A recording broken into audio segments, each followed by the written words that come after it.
好，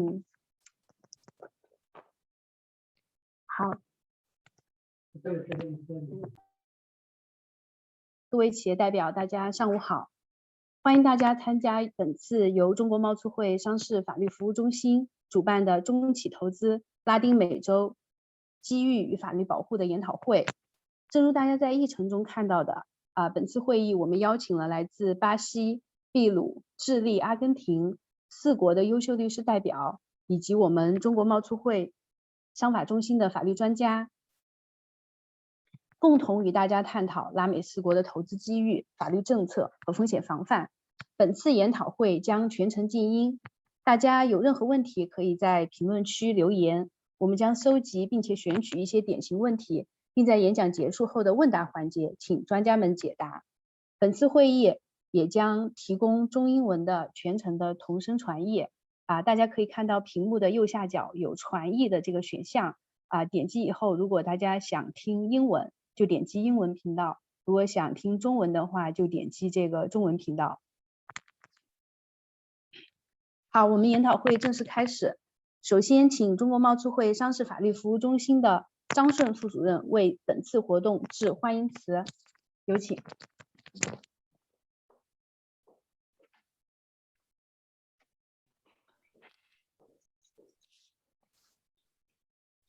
尊敬的各位企业代表、各位专家，大家上午好！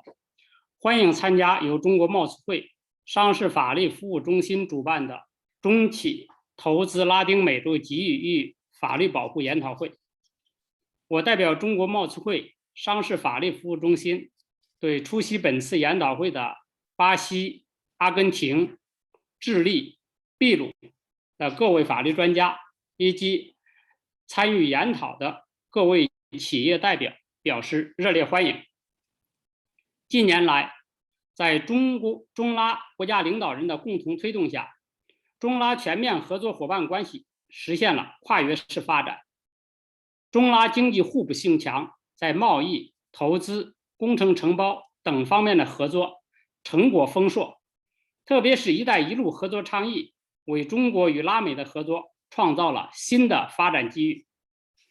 2018年1月，中拉共同发布关于"一带一路"倡议的特别声明，将"一带一路"倡议视为中国与拉美之间为实现互利合作而搭建的新的平台。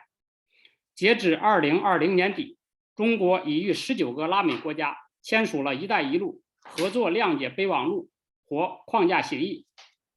当前，拉美是中国第2大投资目的地，拥有巨大的投资潜力，也是中国对外承包基础设施项目的第3大市场。中国对拉美投资超过4300亿美元，累计为当地创造了180万余个就业机会。中国在拉美地区设立的境外企业已超过2500家，占到了中国境外企业总量的6%。这些企业遍及巴西、墨西哥、秘鲁、智利、厄瓜多尔、委内瑞拉、阿根廷等30余个拉美地区经济体。中拉还开展了形式多样的金融合作，其中350亿美元对拉美一揽子融资安排已落实220多亿美元，惠及20多个拉美地区国家的110多个民生项目，涉及基建、科技、信息、产能合作等广泛领域。同时，近5年来，中国一直保持拉美第2大贸易伙伴国及巴西、智利、秘鲁、乌拉圭等国家第1大贸易伙伴地位。在中拉经贸整体稳步发展的情况下，"一带一路"倡议为中企进入拉美市场提供了新的机遇，但中国企业在拉美也遇到文化、语言、法律法规、税务、劳工政策等多方面的差异和挑战。与此同时，尚在大流行中的新冠疫情加深了国际社会100年未有之大变局的复杂程度。中国企业在拉美投资也面临一些新问题，需要应对新挑战。为帮助中国企业更准确理解拉美国家的法律政策环境，促进投资活动和项目顺利实施，中国贸促会商法中心特别邀请了我们在巴西、秘鲁、智利、阿根廷四国的合作律师，为中国企业讲解上述四国的投资法律制度和营商环境。希望各位企业代表通过此次研讨会，能够更好地了解当地法律环境，提高风险防范意识，提升对拉美地区投资的信心和效率。最后，预祝本次研讨会取得圆满成功。谢谢大家。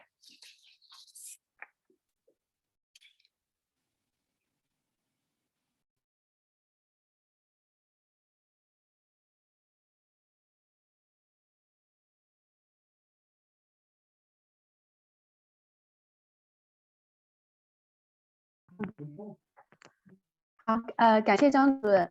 接下来有请巴西 Demarest 的合伙人 Lucas Tavares， 还有顾问张军律师为大家介绍中国企业投资巴西的机遇与法律保护。Lucas 分别在美国西北大学和巴西圣保罗天主教大学取得了法律硕士和学士学位。此外，他还取得金融方面的 MBA 学位。Lucas 曾经在阿根廷、美国纽约均有工作经验。目前是 Demarest 合伙人，在并购、房地产领域等有丰富的经验。张军律师也是西南政法大学和伦敦政经学院毕业，94年获得中律师资格，07年开始在巴西工作。有请二位。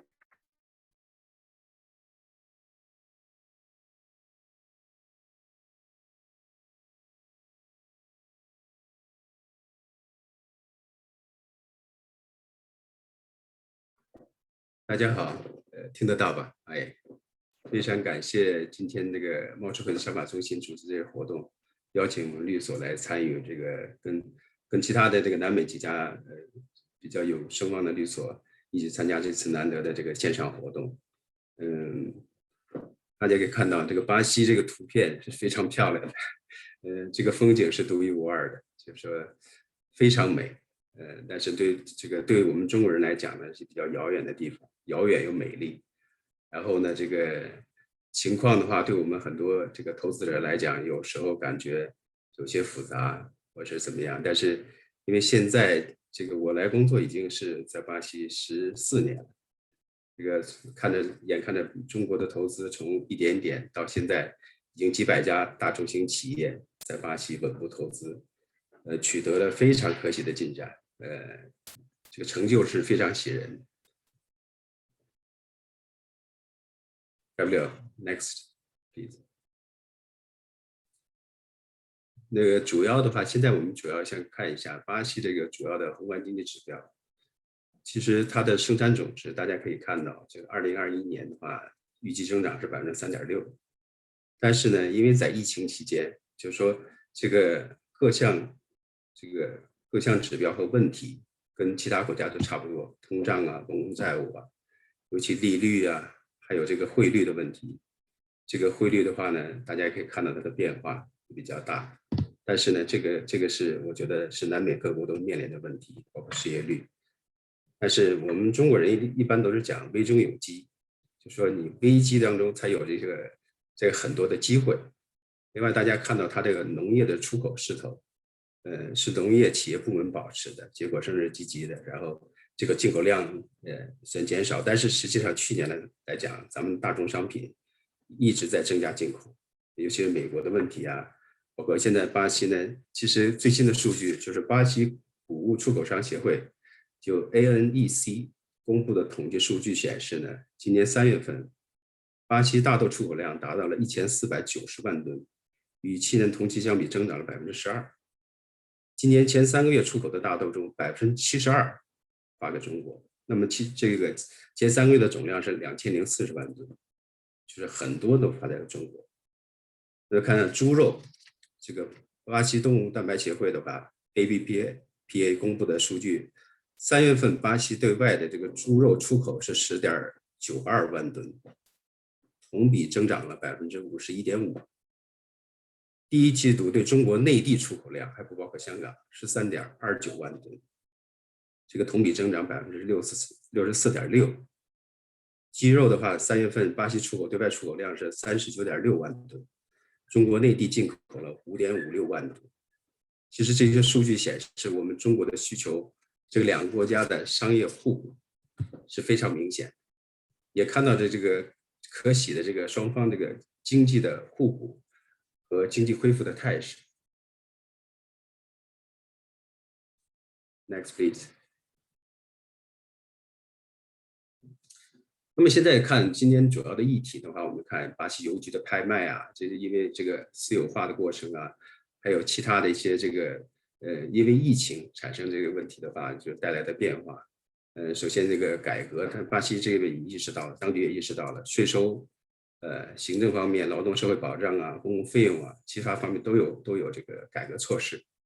应对这个疫情的话呢，也采取了很多的这个切实有效的措施，是减轻企业压力，增加这个海外投资的吸引力。那么这里面还有一个问题，大家可以看到这个我们上面把它5G 的拍卖，5G 拍卖的话，其实这里面有个好消息，就是说因为特朗普也下去了，然后这个巴西这边呢，最近有很多这个好的这个动向，因为外交部长也撤了，因为大家都比较关心巴西的这个经济形势怎么样，政治形势怎么样，大家都有很多疑问，这个总统怎么了？这个外交部长讲了那么多话，好在现在都这个外交部长在很多压力下，他换了6个部长级人物，这个外交部长是首要的被这个撤换掉了。这个对中国企业来讲和中国整个投资来讲，大家都觉得比较算是个好消息。然后呢，华为又能顺利的参与这些项目，这个对中国投资者来讲是一个很好的信息。另外的话呢，巴西还有一些投资伙伴关系方案，除了有200多个这个项目，一直在这个，尤其今年，其实要没有疫情的话，巴西会有更多的项目出来，因为疫情的话呢有所延迟，但是这些项目的趋势非常好。Next, please. 大家可以看到，主要投资领域的话呢，这个因为这个现在的这个疫情，所以说运输啊、物流啊、高科技啊、金融科技、远程教育，还有电力项目，其实这些都已经是有这个非常非常好的这个项目出来，也对咱们中国投资者是个好的一个吸引。其实尤其这个电力方面，这里边也谈到了有些新的项目，比如这个巴西这个 Electroplus 的私有化，这个正在进行当中。包括预期恢复的话，汽车、房地产、纺织品、服装，这是没有问题的。食品饮料，大家知道巴西人很快乐。如果要是疫情，大家都在家里面lock down，我们都在家里面待了1年1个月了，13个月在家里办公。那么很多人就要买这些这个红酒啊、啤酒啊，在家里面要它这个是保持增长的，并且是增长的很快。另外，房地产的话，我们家里这个区松林区。就最近这一段时间，我看有10几座新楼在起来，所以说这个活力已经显现出来了。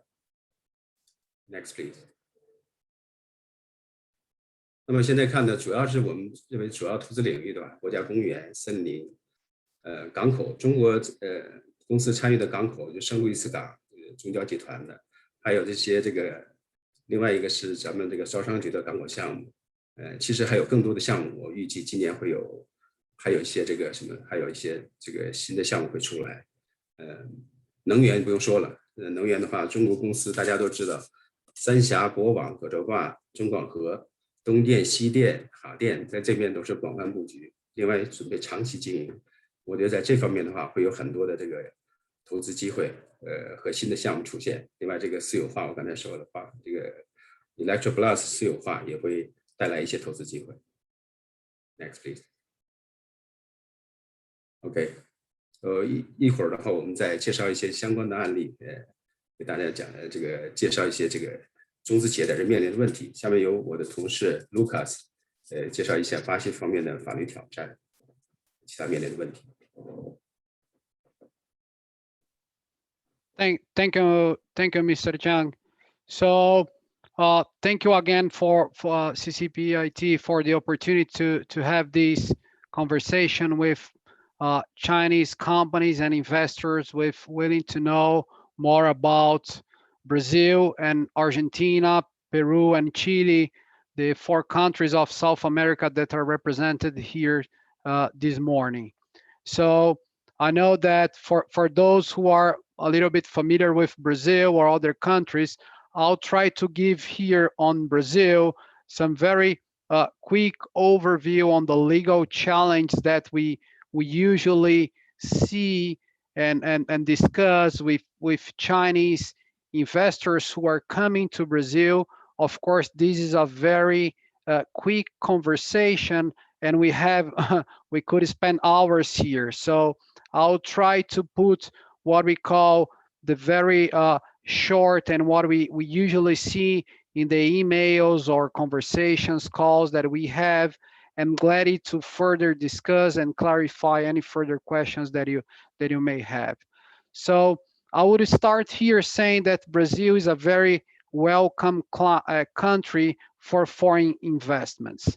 So as a general rule, as we say, there is no restriction for foreign investment in Brazil, and Brazil welcomes foreign investment, in special for China, that, as Mr. Zhang said in the beginning of this conference, that China is the biggest and major commercial partner of Brazil. So although we have some sectors, as we say here, for instance, nuclear energy, or for instance, oil and gas projects, where we see a lot of foreign players in the oil and gas on the oil and gas field here in Brazil, but they are all related to public concessions from the federal government. So it's not a matter that they are prohibited to act here, but they need to enter in Brazil through a public concession. So, and then we have few other sectors where Brazil has some restrictions, some as newspaper or even financial institutions. And even if you say, well, but I have a lot of Chinese banks with doing business in Brazil, you're right. But the Chinese banks that do business in Brazil, or any foreign bank that do business in Brazil, they need an approval from the president. So it's a very is a procedure that you need to take. So it's not a matter that you can open and operate a financial institution with no approval. So again, just to put here in a very large perspective, Brazil is a very welcome country for foreign investments.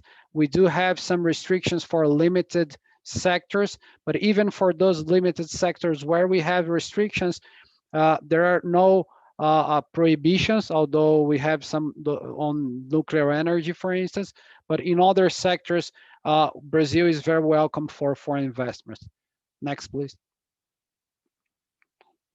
So here, just a quick overview on Chinese or any foreign investment. And just a parenthesis on that, Brazil has no difference of treatment for Chinese or other foreign investments. So it's not a matter that it's a Chinese company or a Korean company, or a Japanese company, American company, a UK company. No, Brazil treats all foreigners in the same way. This is under our federal constitution, that we need to treat all foreigners in the same way. So of course, here we are presenting for Chinese companies, so I'll give more examples on the context and discussions that we have with Chinese. But just to make sure that these specifications that we are discussing here are not related to Chinese, are related to any foreign investor. So in order to do business in Brazil, a foreign company and a foreign investor will need to appoint a legal representative in Brazil. So if you want to incorporate, to open a company in Brazil, you will need to appoint a legal representative to be the foreign investor representative locally. It does not mean, it's special to say, that you need to have a local shareholder, a local partner. No, Brazil, for all this, as a general rule, as I mentioned, does not require any local Brazilian to be the shareholder of your investment locally in Brazil. So we always hear this question, well, I want to open a company in Brazil, I want to run a project in Brazil. Do I need to have a local partner, a local shareholder? And in general sense, the answer is no, you do not need. You need to have a local legal representative, but your Brazilian company can be owned by 100% by the foreign investor, by the Chinese company. Next, please.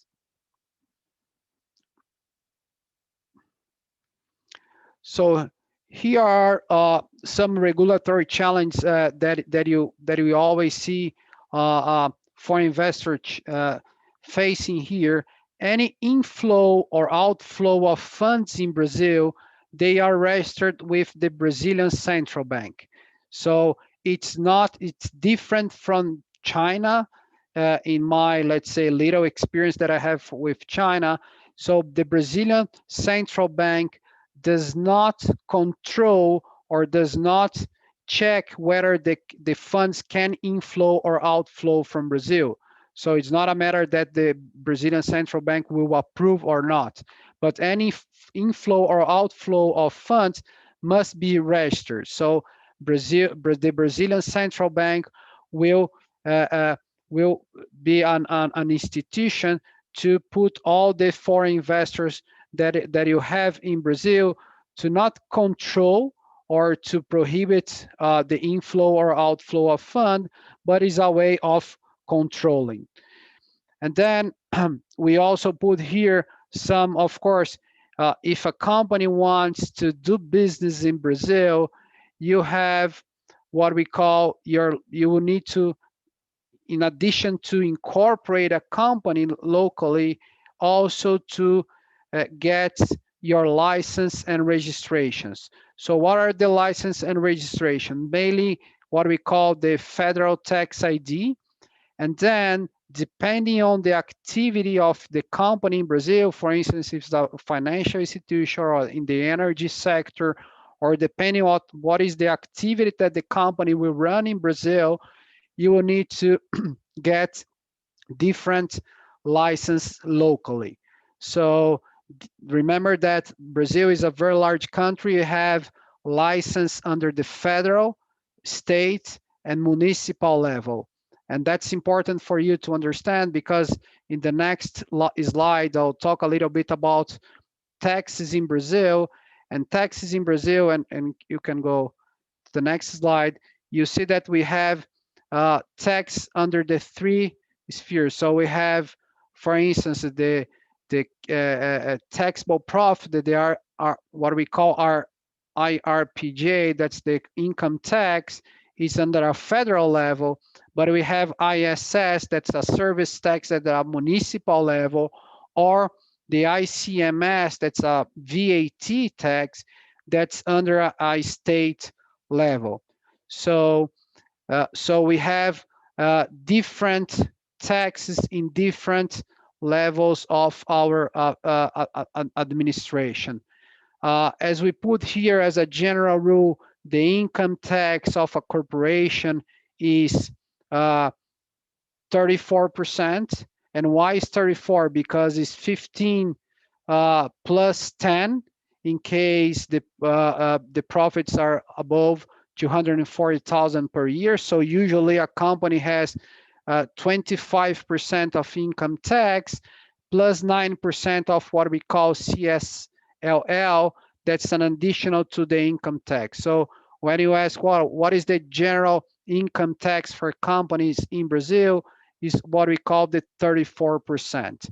And then the company will have the PIS, COFINS, ISS, VATs, or other tax, depending on the activities of that the company will face in Brazil. So I know that's a challenge for foreign investors, and especially for Chinese, and we have discussed this a lot with different companies or in Chinese companies interest in doing business in Brazil, because as I mentioned, since we have the three levels of taxes, the taxation could be a very important factor for the investor to first to find where is the best state for the company be located in Brazil, because depending on the state taxes, is better to be I don't know, in the state of São Paulo, Rio, or other states. But then also we have some tax benefits in the northeast or north areas of Brazil that could be an important factor for the companies to see where they will be located. So we put here as a tax challenge because it's always a challenge for the foreign investors to understand what are the legal framework on Brazilian legal framework on taxes, and to better understand what would be the let's say taxes locally in Brazil. Next, Gabriel, just to conclude on taxes. So one thing that's important here, once the Brazilian entity paid all its income tax, the distribution of dividends, so the remittance of dividends from Brazil to China, for instance, are not subject to any tax. So the Brazilian company would pay the 34% income tax and other tax that I mentioned. And when the Brazilian company generates profits and distributes dividends, the dividends are exempt of tax. Here, what we put withholding tax from 15 to 25% is when you have a foreign loan. So if you have a foreign loan from, for instance, from China to the Brazil, when you pay the interest over the loan, then you have withholding tax that could vary from a rate from 15 to 25. 25 if the creditor is located in a tax haven. Otherwise, the general rate is 15%. So we have other, let's say, tax that could apply on the remittance of funds to abroad, mainly to, let's say, to pay for the importation of products, or to pay interest, or to pay foreign services. So these are mainly tax that could apply on the remittance of funds from Brazil to abroad when you are paying services, you are paying goods, or you are paying interest on loans. But again, the dividends are exempt of taxes since the Brazilian entity already paid all the local taxes here. So going to the next slide, I will talk a little bit about labor challenge. And this is so our let's say we have a very restrict legislation for labor. Is very protective to the employees. So for instance, the Brazilian has the Brazilian employees, and any employee of a Brazilian entity will have 13 salary, vacations, unemployment saving funds, and other let's say rights under our constitution and under our law that could make their, let's say, the hiring of employees a little bit burden for the companies. One point that's important for you to know is, can I send a Chinese, my Chinese employee to work in Brazil? The general answer is yes. However, the Chinese, similar to any other foreigner to work in Brazil, will need to obtain what we call a work permit visa. So, and then the visa for working in Brazil, or even if a foreign company opens a Brazilian entity and wants to send employees, foreigner or Chinese employees, to work in Brazil, then they will need to apply to a visa to work here. So again, as a general rule, there are some rules that this company will need to follow to obtain the visa. However, there is and so you cannot send 1,000 employees and have no Brazilian, for instance, working in your company. You need to have certain balance, 1 to 2 or 1 to 3, depending on the activities of your company locally. So on the labor challenge, I think what we usually see here and what we usually respond is that you need to be very careful to understand what are our environmental here. For instance, Brazil cannot, the Brazilian can work only 44 hours per week, 8 hours per day. If they work more than 80 hours per day, you need to pay extra salary for them. So the foreign investors, they need to understand more what are the labor aspects here in Brazil before hiring or bringing foreigners to work in Brazil. On the next slide, and this is our very in a very quick sense, because I know I'm running a little bit out of time here. So if we think about our Brazilian court system, we do have what we call a federal Supreme Court and a Superior Court of Justice, and then we have federal courts and Court of Justice. This is just to give an overview on our judicial system. Of course, when we see foreign investors come to Brazil, we're seeing more and more on the big contracts, on the major contracts that are signed, that they're regulated by arbitration. So the arbitration are quickly then the court resolution. If you go to the next slide, we have some terms that can take. So our judiciary are very proud of lawsuits, and they can take time for a lawsuit to be in an end and to enforce a lawsuit. So that's the reason it's very important that the foreign investor knows what is the market, know and in the contracts what is the best forum or venue for conflicts. Then in this next slide we see, well, and here we have, as I mentioned, arbitration. So Brazil and the Brazilian legislation is very welcome to arbitration and to mediation that we are seeing more and more. In the next slide, we will talk a little bit about some compliance challenge, and this is very quick because I want to talk about case studies and matters that we have seen recently. So only on the compliance challenge that we see now, more and more Brazilian companies and foreigners doing business in Brazil subject to the Brazilian anti-corruption law. And if you follow the news of Brazil, you know about the car wash investigation and other matters that we have had recently.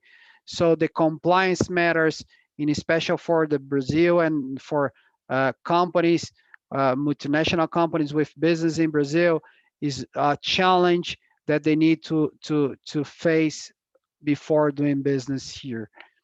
So I have other challenge, and you can go to the next one, Gabriel. So here are other challenge that I'll talk, and then I'll pass again for Mr. Jung to tell you about some case studies that we have. But just to make sure on a summary here, Brazil is a continental country.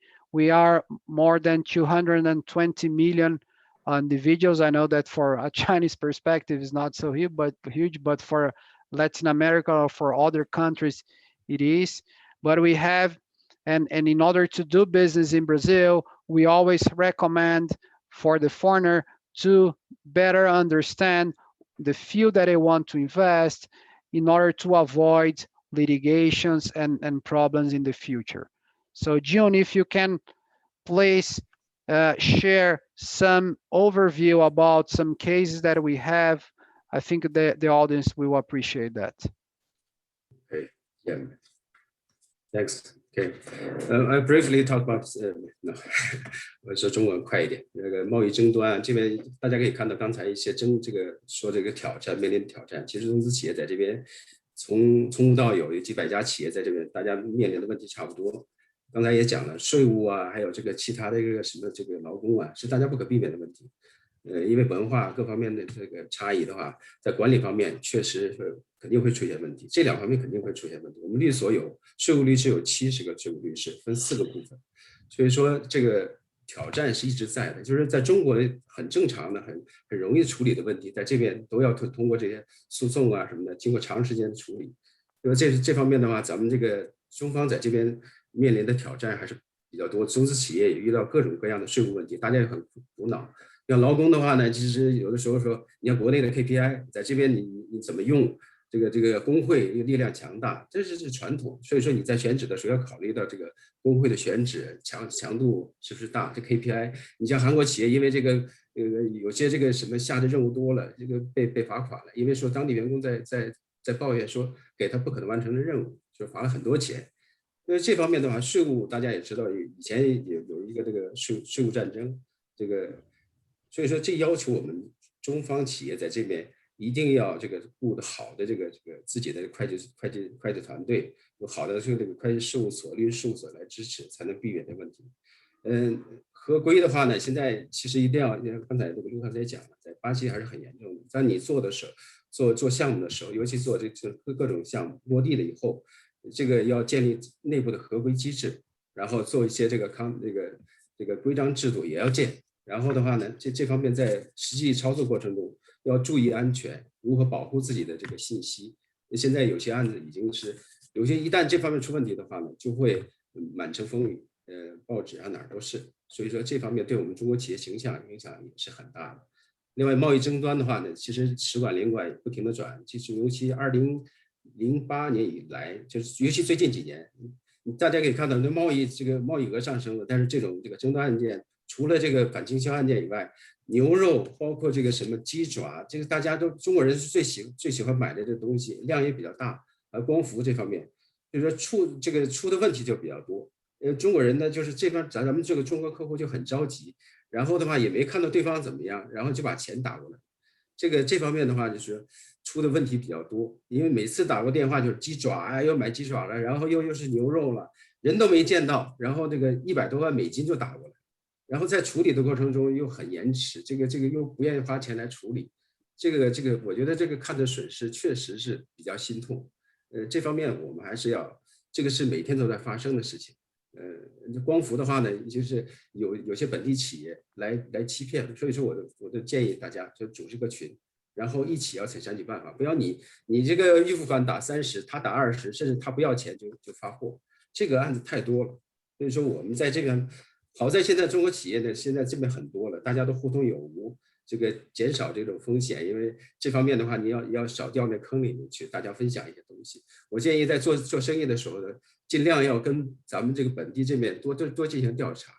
有些东西它那个欺骗的手段是非常高明的，这个传单呐什么都是像真的一样，那个网站呢做的这个很漂亮，然后我们就上当，这个几百万美金就这么丢了。所以说这方面以后有什么这方面的问题或怎么样，及时跟我们联系，我们一定给提供当地的这个最好的协助，减少这个损失。好，谢谢。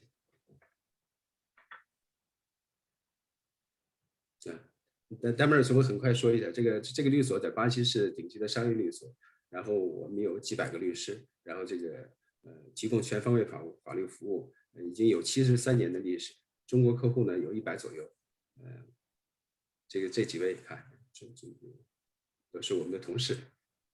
好，谢谢啊，随时有什么问题随时联系，微信也方便。OK， 多谢。好的谢谢 Lucas 和张律师的介绍内容非常丰富，信息量也很大，然后时间控制的也非常好。张律师刚刚提到的咱们中国企业掉的一些坑，实际上我们商法中心也深有体会，因为也接到很多类似的这种贸易的纠纷案件。好，2位可以稍作休息。接下来有请来自智利 Carry 律师事务所的 Alberto Cadmio 他有一个很帅气的中文名字叫俊杰。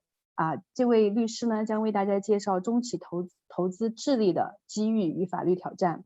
阿尔贝特律师分别在智利天主教大学毕业和澳大利亚悉尼大学获得法学学士和硕士学位，并且在澳大利亚和智利均有工作经历。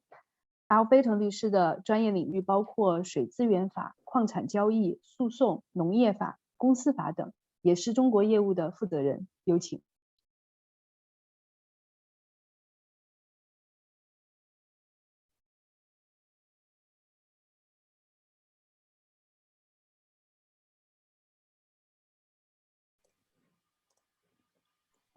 Thank you very much.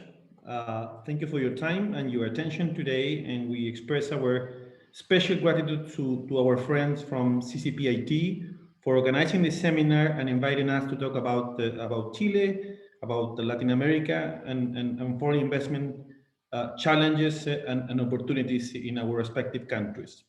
It is our great honor to be here and to share our knowledge and experience with such a distinguished audience and very large from the information we are receiving. My name is Alberto Cardemil, and I'm a partner at quieren, which is the largest law firm in Chile and the only full-service Chilean law firm with representative offices in the People's Republic of China. We are very proud to say that. I'm joined today by my colleagues, my partner, Rafael Vergara, Senior Associate Ignacio Tornero from our Chile office, coordinating the China desk from out of Chile, Santiago office, and Senior Associate Patricio Laporta from our Shanghai office. Next slide, please, Ignacio.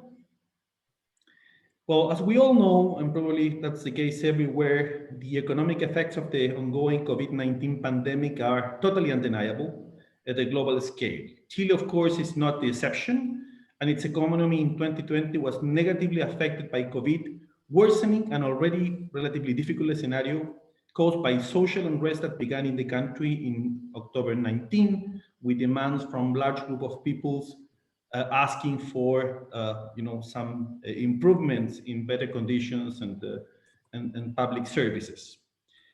Currently, we can say happily that Chile and its economy are back on track. From a political point of view, institutions have held strong, and the process to resolve the situation of the unrest that I was referring before has been agreed. Through a referendum in 2020, Chilean citizens decided to replace the current political constitution with a new one that will be drafted by a constitutional convention, which members will be elected in the following months. And a draft of this new constitution must be then approved by citizens via an exit referendum in late 2021.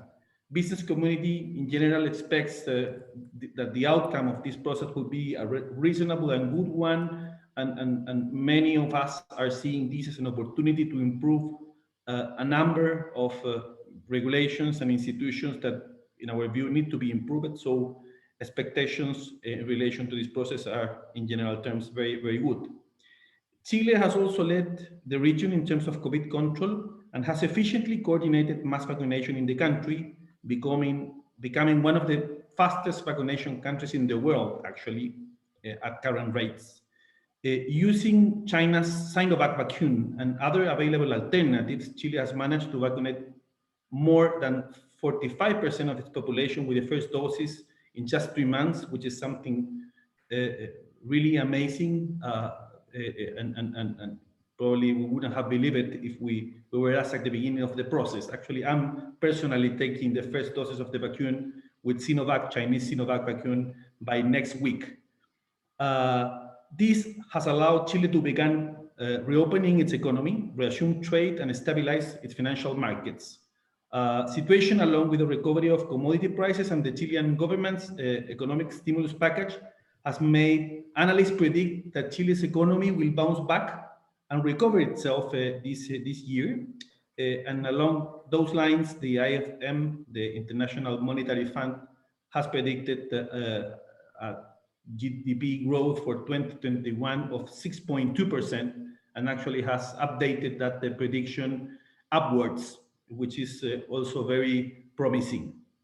Additional economic indicators that evidence this recovery, just to name a few, are the following: an increase in copper prices, which is Chile's main export product, to about $4 per pound. Chile is called, commonly here, the salary of Chile. So whenever we have an increase in the copper price, Chile, general figures do very well. And as you probably know, this increase in copper price is pretty much driven by the demand in China.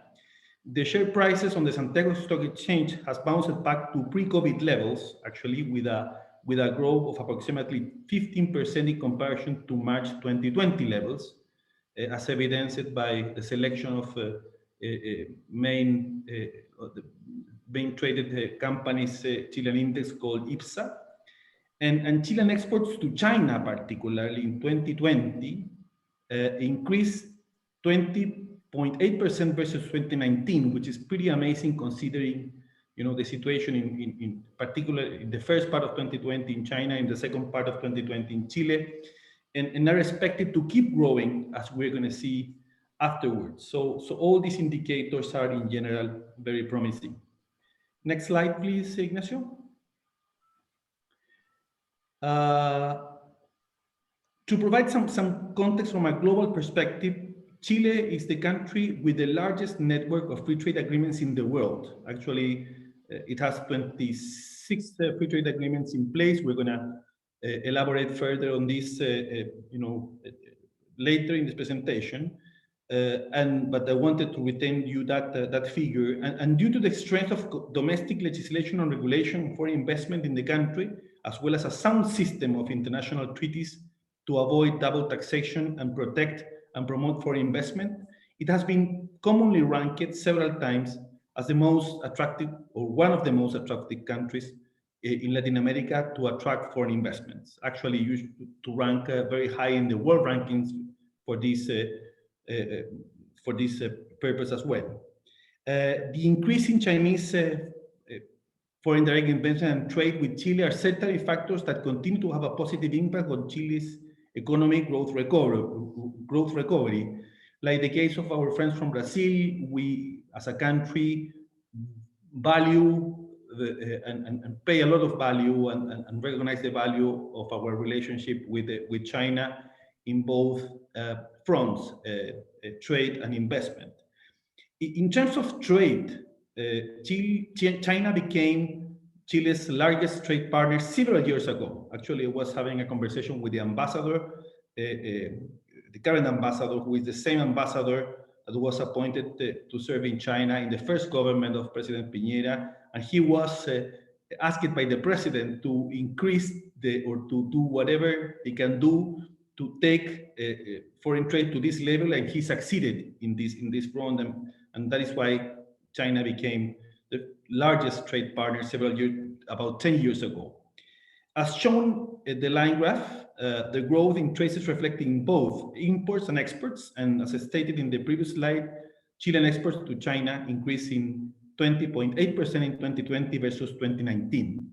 This trend continued in 2021, the first months in 2021, where trade volume increased a huge 59.8% in February 2021 versus February 2020. So all this is, again, also very promising.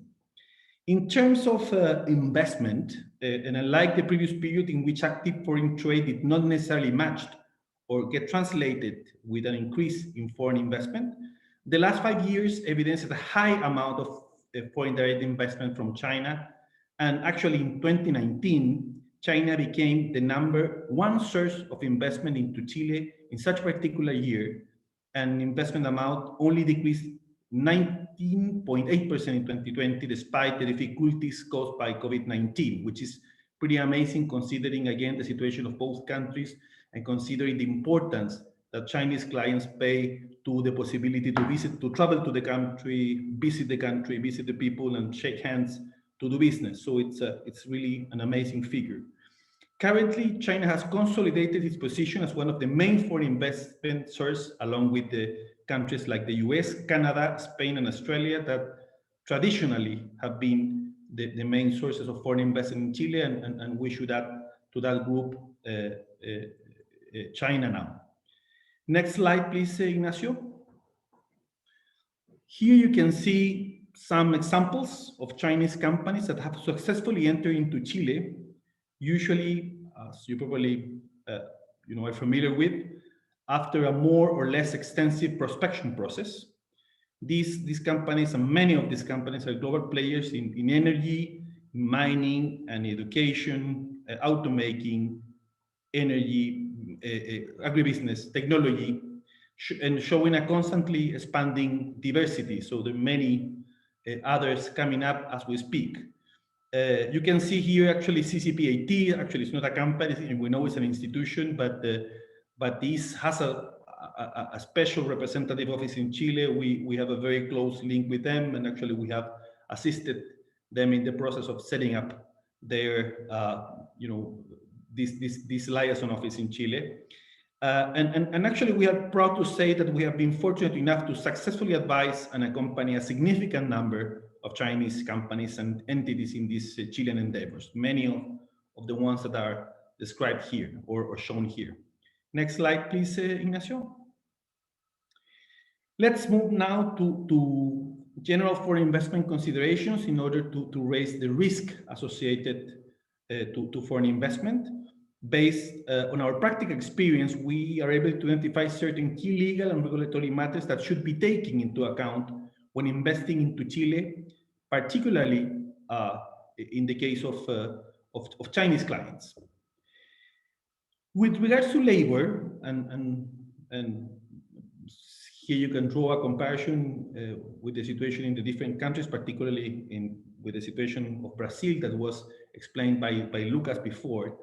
The only limitation applicable to nationality of employees is that any company that has employees, that has employed 25 or more workers must make sure that at least 85% of its workers are Chilean nationals or citizens, while companies with less than 25 workers are not required to abide by this rule. Have in mind, though, that technical specialized staff is also excluded and is not counted in this calculation. To give an example, if a company has 24 normal workers and 1 technical specialized worker, or 20 normal workers and 4 technical specialized workers, it will be excluded from the application of this rule. Like the case mentioned like the case of Brazil that was described by Lucas. In general terms, also Chilean legislation is very protective to the interest of the employees, but on the other hand, there is a well-developed interpretation from regulatory bodies and the courts, making the rules that are applicable very clear in general terms. So, although protective rules in general terms, we could, qualify them as clear in general. We have a very active labor department dealing with all these rules and conflicts. And also bear in mind that the percentage of employees that are members of unions in general terms in Chile is very low. Is I would say less than 10%, which is low in comparison to other places, not only in Latin America, but also probably places like some developed countries in which you have a lot of unionism, and this is not the case of our country. Chile also offers numerous flexible investment vehicles that can be quickly set up by foreign investors for their operations, apart from branches of foreign entities registered in Chile that are common in certain specific areas such as public infrastructure construction. The main types of these possible investment vehicles are stock corporations, or called SPAs in Spanish, Sociedades por Acciones, limited liability companies, and corporations or sociedades anónimas. We usually recommend by default SPAs, as they allow for the greatest flexibility in terms of management, corporate governance, and other matters that can be freely determined by the owner. And more importantly, this kind of entity can be set up by a single shareholder, no other partners needed. Like the case in Brazil that was described by Lucas, there is no special requirement as to the need to have a local partner. You can set up an entity that is fully owned by a foreign company. But in many of these type of corporate vehicles, you need at least 2 partners. One could be a nominal partner with a very small shareholding, but in the case of SPAs, you don't need actually 2 partners. You can set up with 1 partner. In all cases, and this is very important, there is no nominal capital requirement. So you can basically compromise the capital requirement that suit your needs without any restriction. Although companies must have enough capital to fulfill their corporate purpose, usually at least, at the beginning to pay the incorporation expenses. And as I said, 100% foreign ownership is allowed. Importantly, and this is also the case of Chile, all companies incorporated in Chile must have at least 1 representative. This is a requirement that is made by the Chilean tax authority, and in some cases you need to have a general manager that is a Chilean national or at least a foreigner with residency or Chilean resident in Chile. But I assume that this is the case also in other countries. Several companies offer this kind of representation services, so actually you don't need to send somebody on the ground, provided you get a service, you hire the representation service that the many companies offer for this purpose. In general terms, this is also something that is impressive for our Chinese clients. Incorporation of companies is a straightforward process and has no approval, but simple registration steps are required and takes about 2 weeks since the day in which all powers of attorney duly legalized are available in Chile for execution of the incorporation deed. Importantly, except for very specific sectors such as banking, financial services, insurance, and other, no specific business license is required to perform business activities. So provided you basically fulfill the formal steps, get the tax number and get the registrations you need to get, you are able to operate in, let's say, 98% of the sectors. Of course, in certain specific sectors, you need to get a business license. And of course, depending on the activity, you also will need to get a concession to operate certain specific business or build specific work. But this is something to be analyzed on a case-by-case basis. But general rule, no need to get a business license to operate. Chile's domestic law and international treaties to which Chile is a party guarantee, and actually Chile's constitution, guarantee that foreign investors will be not discriminated.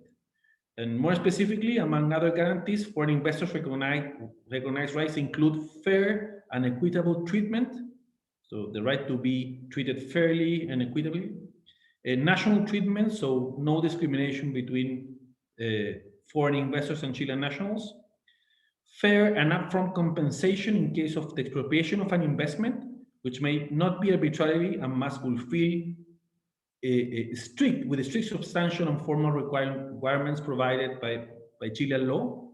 Actually, Chile has a very good track record in terms of public international arbitration for arbitrary treatment or for breach of duties provided by foreign investment treaties. All this system of rules also recognize or provide access to local courts, to the foreign investor, access to local courts and to international courts in case of a dispute arise against the Chilean government. It is, as we anticipated, worth mentioning again that Chile is currently part of 26 international trade agreements with more than 64 markets.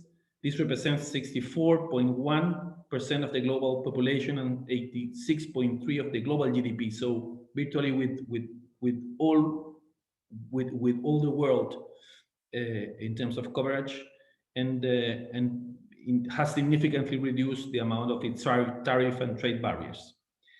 Chilean tax system, I will just mention a few words about it. It's only one for the whole country and relatively simple and straightforward, although it used to be simpler and even more straightforward and has suffered a number of amendments over the last 5 years. And usually I will say that it does not raise special concerns up front to Chinese investors. Of course, for investing in any country, understanding the tax system well is very key because it represents a significant part of the business. But I won't say that it raises very, very significant concerns from the scratch. And basically, provided you get a reasonable advice, it's clear to understand. Also, we have a regulator that is very active, a tax authority that is very active in interpreting tax rules, making the functioning of the system even clearer. And in the case of investment from China, we have a treaty in place to avoid double taxation, which is a relatively new one. So I would qualify it as a state of the art in terms of granting foreign investors the possibility to take advantage of the treaty and to basically use as a credit virtually all taxes that are paid in Chile in order to calculate and levy the tax that is applicable under Chinese law. Next slide, please, Ignacio. Moving on to specific considerations and we'll say challenges. For investors seeking to acquire significant assets should also consider Chilean merger control regulations, which is relatively new. And for transactions of certain size, this is very key and important. Just to provide a very brief description, concentration operations like M&As, joint ventures, and others must be notified to the Chilean antitrust authority if the transaction causes or surpass the thresholds that are described over there in the screen. When a notification is necessary, the antitrust authority must approve the operation, and before such authorization is received, the parties involved are subject to a standstill obligation, which means that the gun jumping or the possibility to close is not allowed. The review process is carried out by the antitrust authority and in practice takes between 2 and 9 to 10 months, depending on the complexity of the transaction and additional information requirements from the authority, or if the authority has any observation that requires additional mitigation measures, which is not that common. In any case, negative decisions or rejections may always be appealed before the Chilean Antitrust Court and eventually the Chilean Supreme Court. One important matter that it's worth mentioning and usually is concerning for Chinese SOEs is that is basically the threshold for the calculation to determine the necessity of a notification, according to the antitrust authority in Chile, that follows in this matter the opinion of similar bodies in the world, such as the European Commission, considers that the SOEs, all Chinese SOEs under CESAC, to be under a common ultimate control. This is something that was not resolved until 1 year ago, but that was the decision made by the antitrust authority, and therefore SOEs under CESAC must include the Chilean sales of all other CESAC SOEs when calculating threshold to determine if a filing is necessary. In any case, and this is also very important to highlight, even when notification is necessary, experience in this field shows that the antitrust authority is impartial and approves transaction to the extent they do not cause any negative effects in free competition. So to the extent there is no effect, it is not complicated to get approval. We have participated in several of these processes advising Chinese clients. To give an example, State Grid Corporation of China in the acquisition of Chilquinta, and Tianqi Lithium in the acquisition of a stake in the lithium company SQM. Finally, it is important to highlight that mergers and acquisitions are not subject in Chile to any review or approval process on the grounds of national security or any other political consideration, which is, I understand, the case in all countries in Latin America, but it's usually a concern for Chinese clients that are facing this kind of, Chinese companies that are facing this kind of restrictions in some other parts of the world. That's not the case in our countries. Next slide, please, Ignacio. Another benefit to consider when investing in Chile relates to the possibility of foreign currency freely entering and exiting the country. This really works very well. Current Chilean currency and foreign exchange regulations allow foreign investors to freely enter foreign capital into Chile. And likewise, they may repatriate the investment and resulting profits at any time without any kind of restrictions, following compliance of tax obligations and without any monetary limit, which is very important also. In these cases, only minimal reporting obligations to the central bank are required, which are usually done with the assistance of the investors, local bank, and advisors. So usually, as we say to our clients, foreign investment laws and regulations and controls in Chile are not an issue.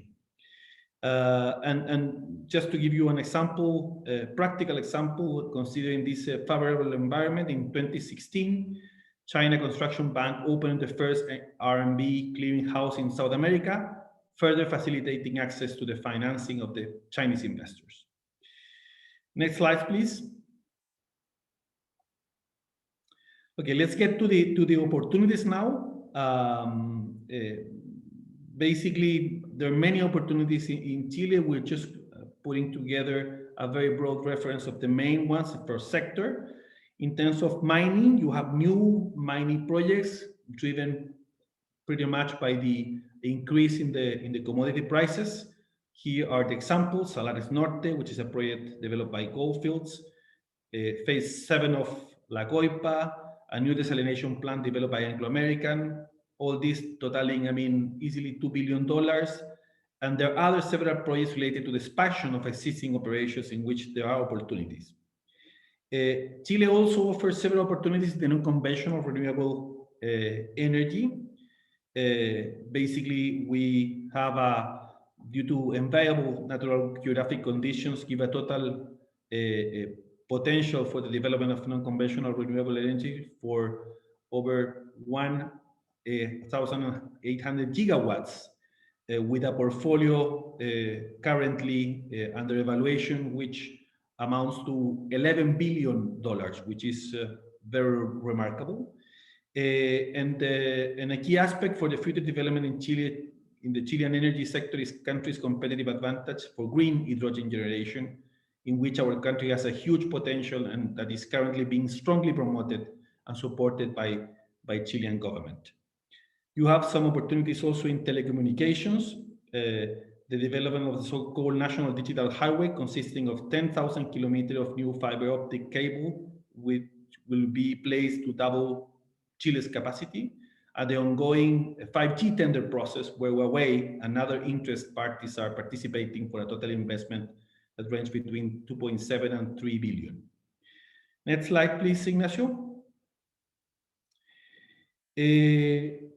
Other opportunities you probably will find in infrastructure, although our country is relatively mature in terms of public infrastructure. We think there is a lot of work to do. And in this context, the Chilean government has also released and replaced general emphasis on an investment portfolio of public infrastructure for the years 2020 to 2021, totaling or getting up to amount of $14.6 billion, including 50 tenders and 670 projects, reaching that amount. Only highways and hospitals for the government seeks an investment of approximately, to give you an idea, $20.2 billion.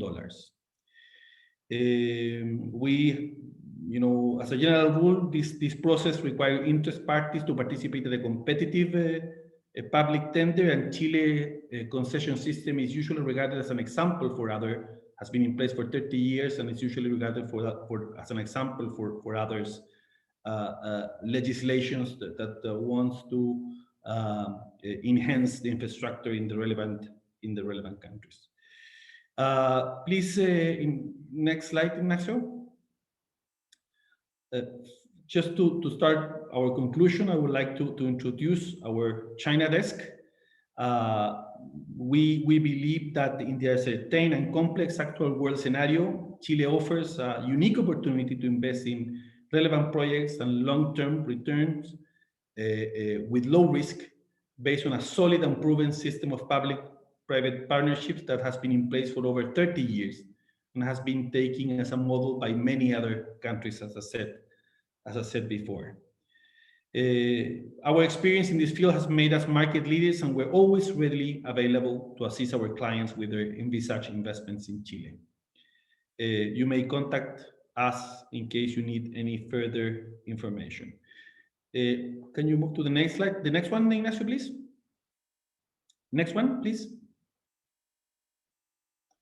Well, here, I think this is a very important slide because it shows our code for our institutional WeChat account that is, populated or filled from time to time with news and alerts and all kind of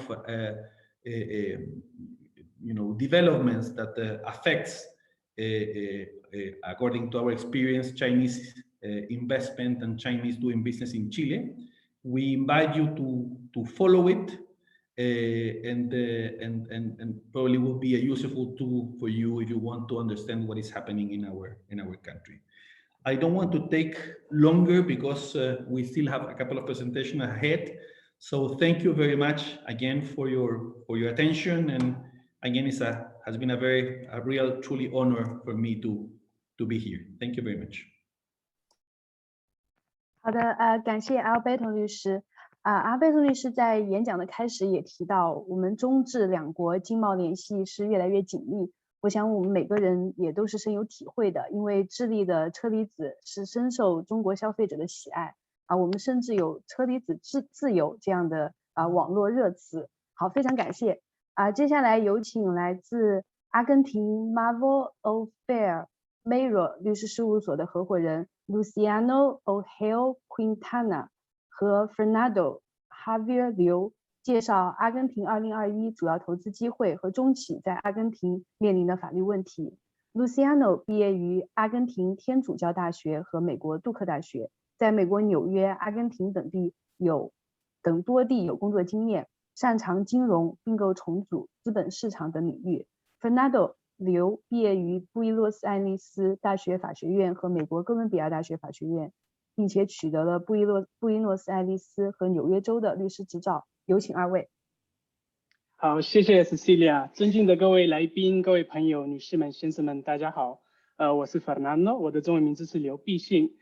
今天很荣幸能够在这儿认识各位，也在此代表我们律师事务所感谢大家能够抽出时间来参加今天的线上研讨会。我是在阿根廷出生长大的华裔，已经在阿根廷马罗瓦律师事务所上班已经有9年以上了。马罗瓦是阿根廷最大以及最有声望的律师事务所之一。那像刚才Cecilia 介绍的 Luciano， 他是我们律师事务所的合伙人以及中国业务组的负责人。那么今天由 Luciano 和我来给大家介绍一下今年阿根廷的经济形势、投资机会以及中企在阿根廷常面临的法律问题。So Luciano, I would like to give you the word to continue with our presentation today. Thank you, Fernando. Thank you, Cecilia. Good morning to everyone. I join my Latin American colleagues in thanking you for taking time to meet with us in this event.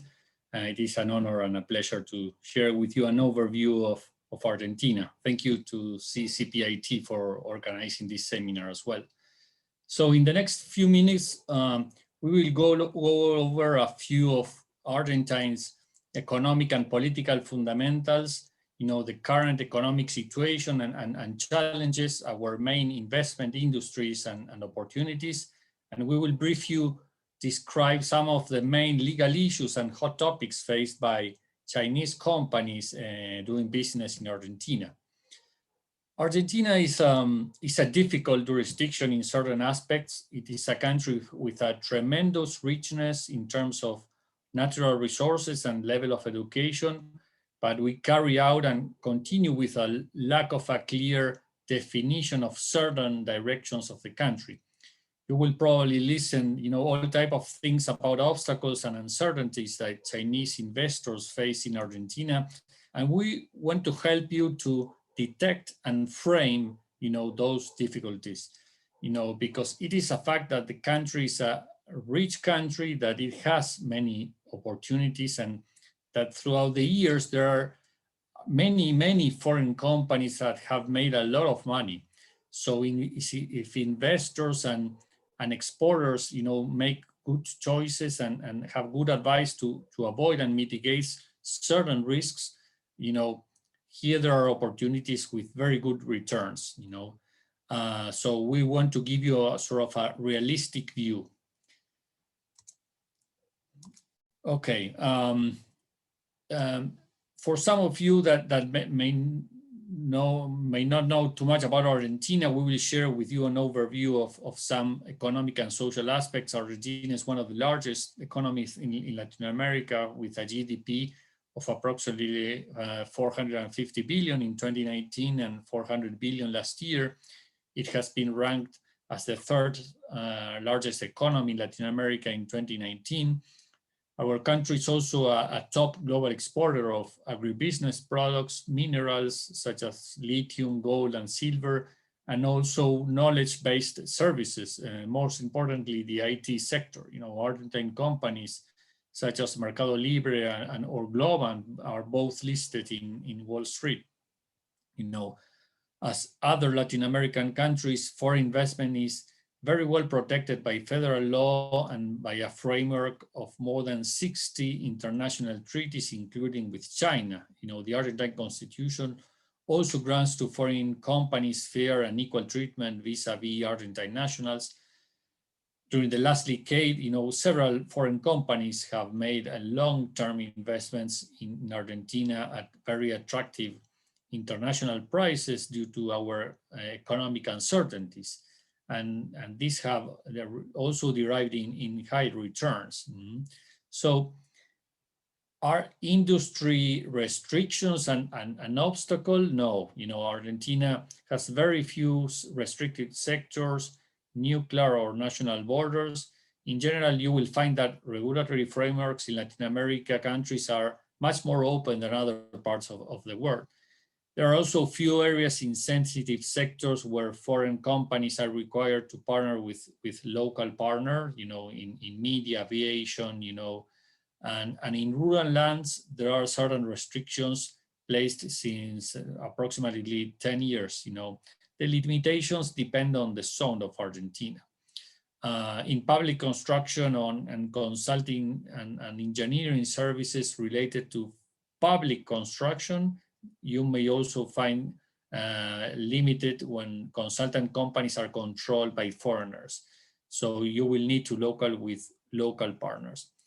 And lastly, our current president, Mr. Alberto Fernandez, who was elected back in December of 2019, Mr. Fernandez belongs to the Peronist party that governed most of the last 2 decades when Chinese investment grew a lot. And this current government really wants to facilitate Chinese investment. Political relationships with China are very, very good. Next one, Fernando, thank you. We now move on to our country's current economic situation and upcoming challenges, that explain why the historical volatility of economic growth and institutional obstacles have delayed the country's stable development. The COVID-19 pandemic and the social isolation have certainly impacted negatively our economy, as many other countries. and continue to occur. 1 hour ago, for example, the government restricted again for a couple of weeks the circulation from 8 p.m. through 6 a.m. and closed schools within the area of Buenos Aires for 2 weeks due to the increase of COVID cases. This is an example of how the COVID, pandemic continues to impact on the economy. To put this into numbers and perspective, our GDP contraction was almost 10% last year, a very strong hit, which is expected to mostly recover in 2021. But obviously, this will take time, and not all industries have suffered the same and that much. The Argentine government has big challenges ahead, such as some of which are regaining back international confidence, dealing with a high public deficit, the repayment of its debts with the IMF, and increasing inflation rate, which is one of the highest in Latin America. So we will now move with Fernando to certain specific industry. Fernando? Yeah, thank you, Luciano. So following data published by the World Bank and the Argentine Investment and Trade Promotion Agency, Argentina has more than $250 billion of investment opportunities across many industries. So first, we have agribusiness. Argentina is internationally renowned for its agricultural industry and high acquisition of technology to work the land. Opportunities here include organic food production, agricultural machinery, cattle raising, among many others. Electricity and renewable energies. Argentina's plan is to increase its energy production and transform its energy matrix by increasing investment in energy infrastructure. There are certain regulatory uncertainties in these areas, but the government aims at activating opportunities in renewables such as solar and wind, hydroelectric, thermal, power grid, and nuclear. In the infrastructure industry, investment opportunities here include the construction of roads and highways, railway freight lines, water and sanitation, and also ports. In terms of mining, Argentina's richness comprises a huge territorial extension for sustainable mining activity, and we have the capacity to multiply lithium, gold, silver, and copper production.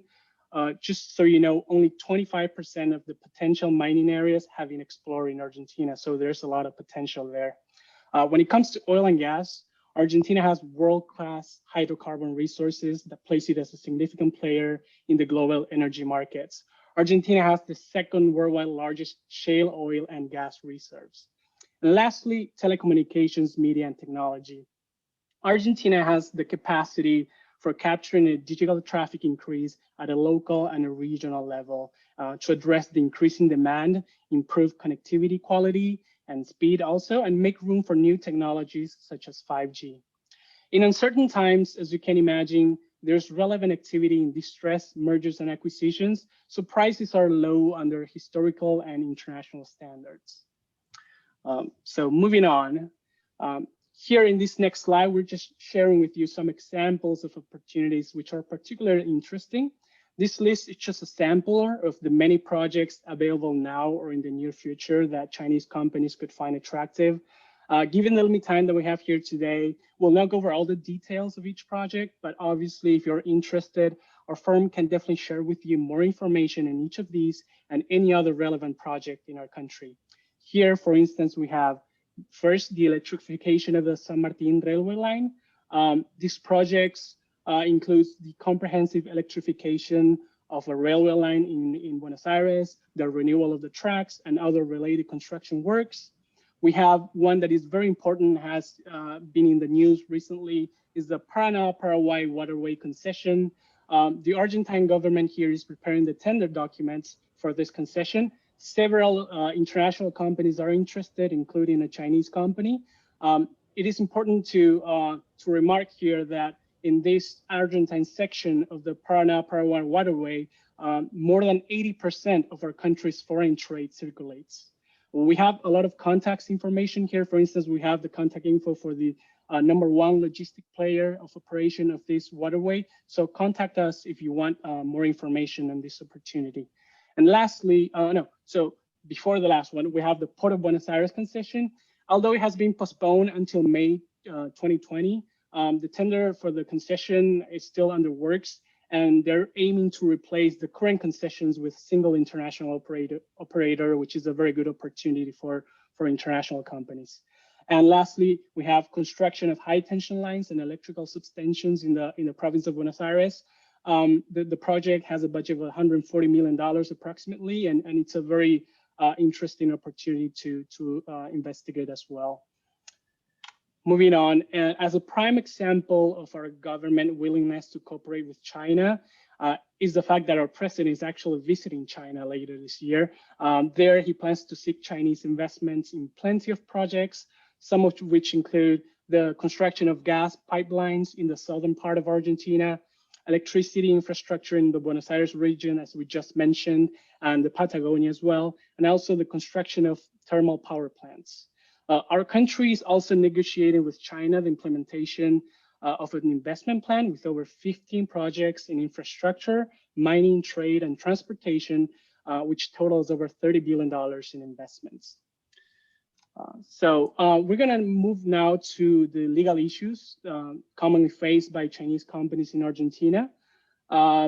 We have prepared the following explanations based on real cases of our clients of our firm.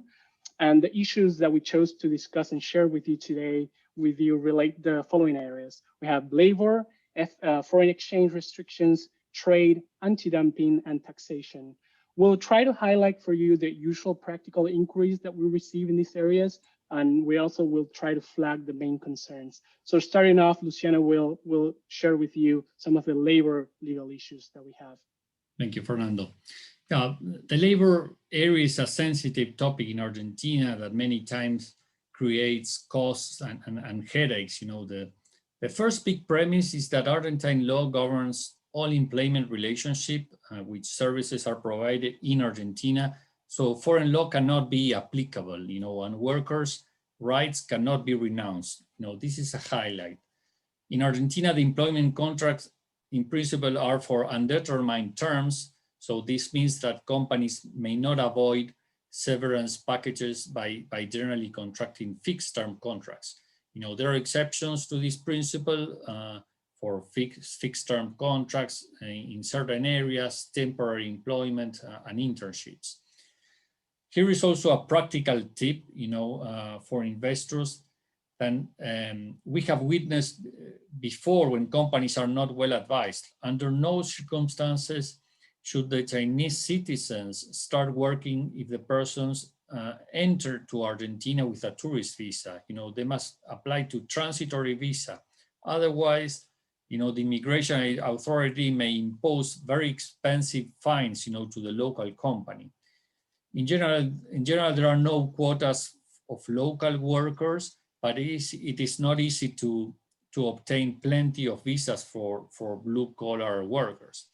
You should also know that Argentina has pro-employer labor courts, which sometimes also leads to high degree of litigation. The key issue here is strict, you know, compliance with the labor rules and full keep records, you know, of that relationship. Otherwise, severance packages, you know, can reach, you know, high amounts. The most common situation of contingencies and liabilities in labor issues arise in Argentina related to improper registrations. Employers can face several, you know, fines and severe fines if they hire workers and do not register them properly or completely. Also, employees' benefits like cellular phones, laptops, or cars, if they are not registered as benefits, you know, companies may be compelled to pay fines for poor registration. In the case of outsourcing, you know, the core business activities, when the company breaches the monetary duty of the contracts, the company also runs the risk of being deemed jointly and severally liable with the contractors for breach of labor and social security obligations. Regarding personnel, you know, assigned to the company. In the labor sector, you know, currently we're also facing that given to the current COVID pandemic, you know, the Argentine government has extended the prohibition of dismissals without cost, but we still are advising many companies in layoffs. There are ways to structure the layoffs, and also there is a duplication of several payments until December 31st, 2021. So in case of dismissals nowadays, without cost, employees are entitled to receive twice the corresponding severance pay with certain, amount limitations. Next one, Fernando, please. A second relevant issue nowadays are the existing, foreign exchange restrictions. The general rule since more than a year ago has been that all transfers of foreign currency to and from Argentina should be made through the foreign exchange market are subject to compliance with certain requirements set forth in the regulations, and that the central bank periodically issues. So we have exchange controls as China. There are limitations for the purchase of dollars for companies and individuals. So individuals, for example, can purchase very small amounts per month. If your companies have expats in Argentina, they face these limitations at this time, and it is required prior central bank approval for the transfer of dividends abroad and the payment of services to affiliates. Therefore, for companies seeking to repatriate dividends, they would require nowadays approval from the central bank. This obviously puts nervous to certain foreign investors because they cannot repatriate dividends without approval. Argentine residents have also an obligation to repatriate proceeds derived from exports of goods and services, and this impacts directly on exporters, also with foreign headquarters. But there are no restrictions for repayment of commercial and financial debts, which are duly registered. So foreign exchange restrictions have always been an uncertain ground in Argentina, and the government opens and closes the outflow of dollars depending on the economic situation. There are plenty of Chinese clients that have experienced these restrictions in their ongoing business, and most of them have chosen to wait until these restrictions are lifted, and to make local investors.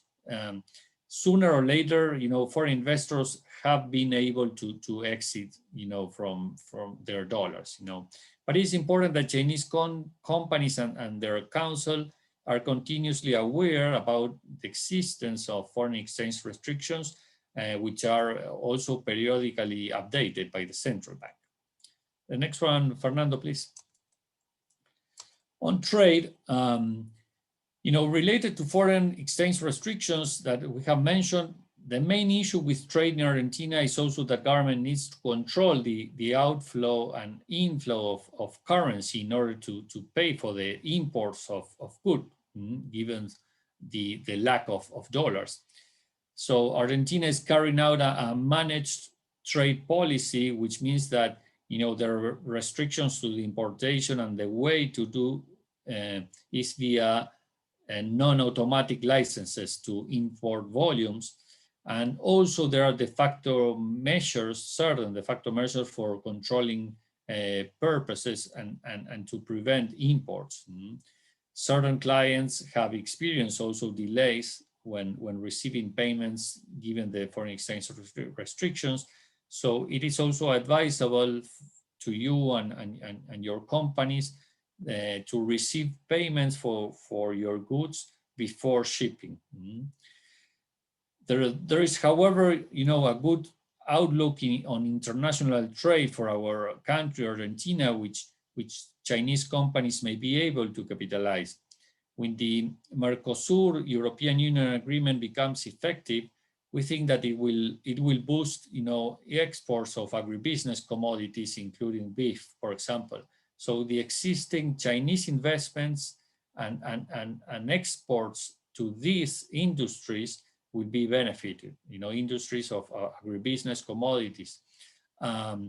Currently, Brazil and Uruguay are pushing, Mercosur to reduce its tariffs, and Argentina is also in discussions for an additional free trade agreement in the near future with Canada and South Korea. We think that a free trade agreement will provide more institutional stability and will integrate more Argentina to the market economy. Argentina is a rather close country in comparison with other Latin American countries. So logically, there is a big upside, to open more the economy.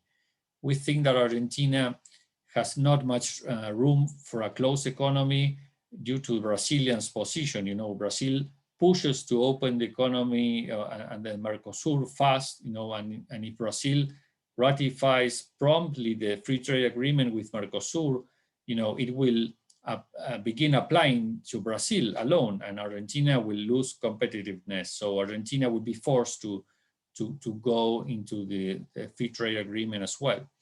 So we would like to point out that given the outlook on trade and the current macroeconomic conditions, there are plenty of opportunities for Chinese companies to bring, industrial capital goods into the country, such as agricultural machinery, oil and gas, agribusiness products, and machinery, given the cheap, exchange rate for these imports. Fernando, you want to take the anti-dumping issue, please? Yeah, sure. So thank you, Luciano. So next, we'll just try to go briefly over anti-dumping issues that Chinese companies usually face in Argentina. So the problem that we have been seeing is that China seems to be like an easier target for anti-dumping procedures in our country. Although China is considered by Argentina to be a market economy, it is still very hard to obtain individual margins of dumping. However, it is important to note that participating in anti-dumping procedures, once they're initiated against the Chinese companies, may bring benefits, such as price undertaking or lesser duty. Though the reality that we have seen through the years is that not many Chinese companies decide to do so. And we think that they should get together and participate more against Argentine anti-dumping measures put against them.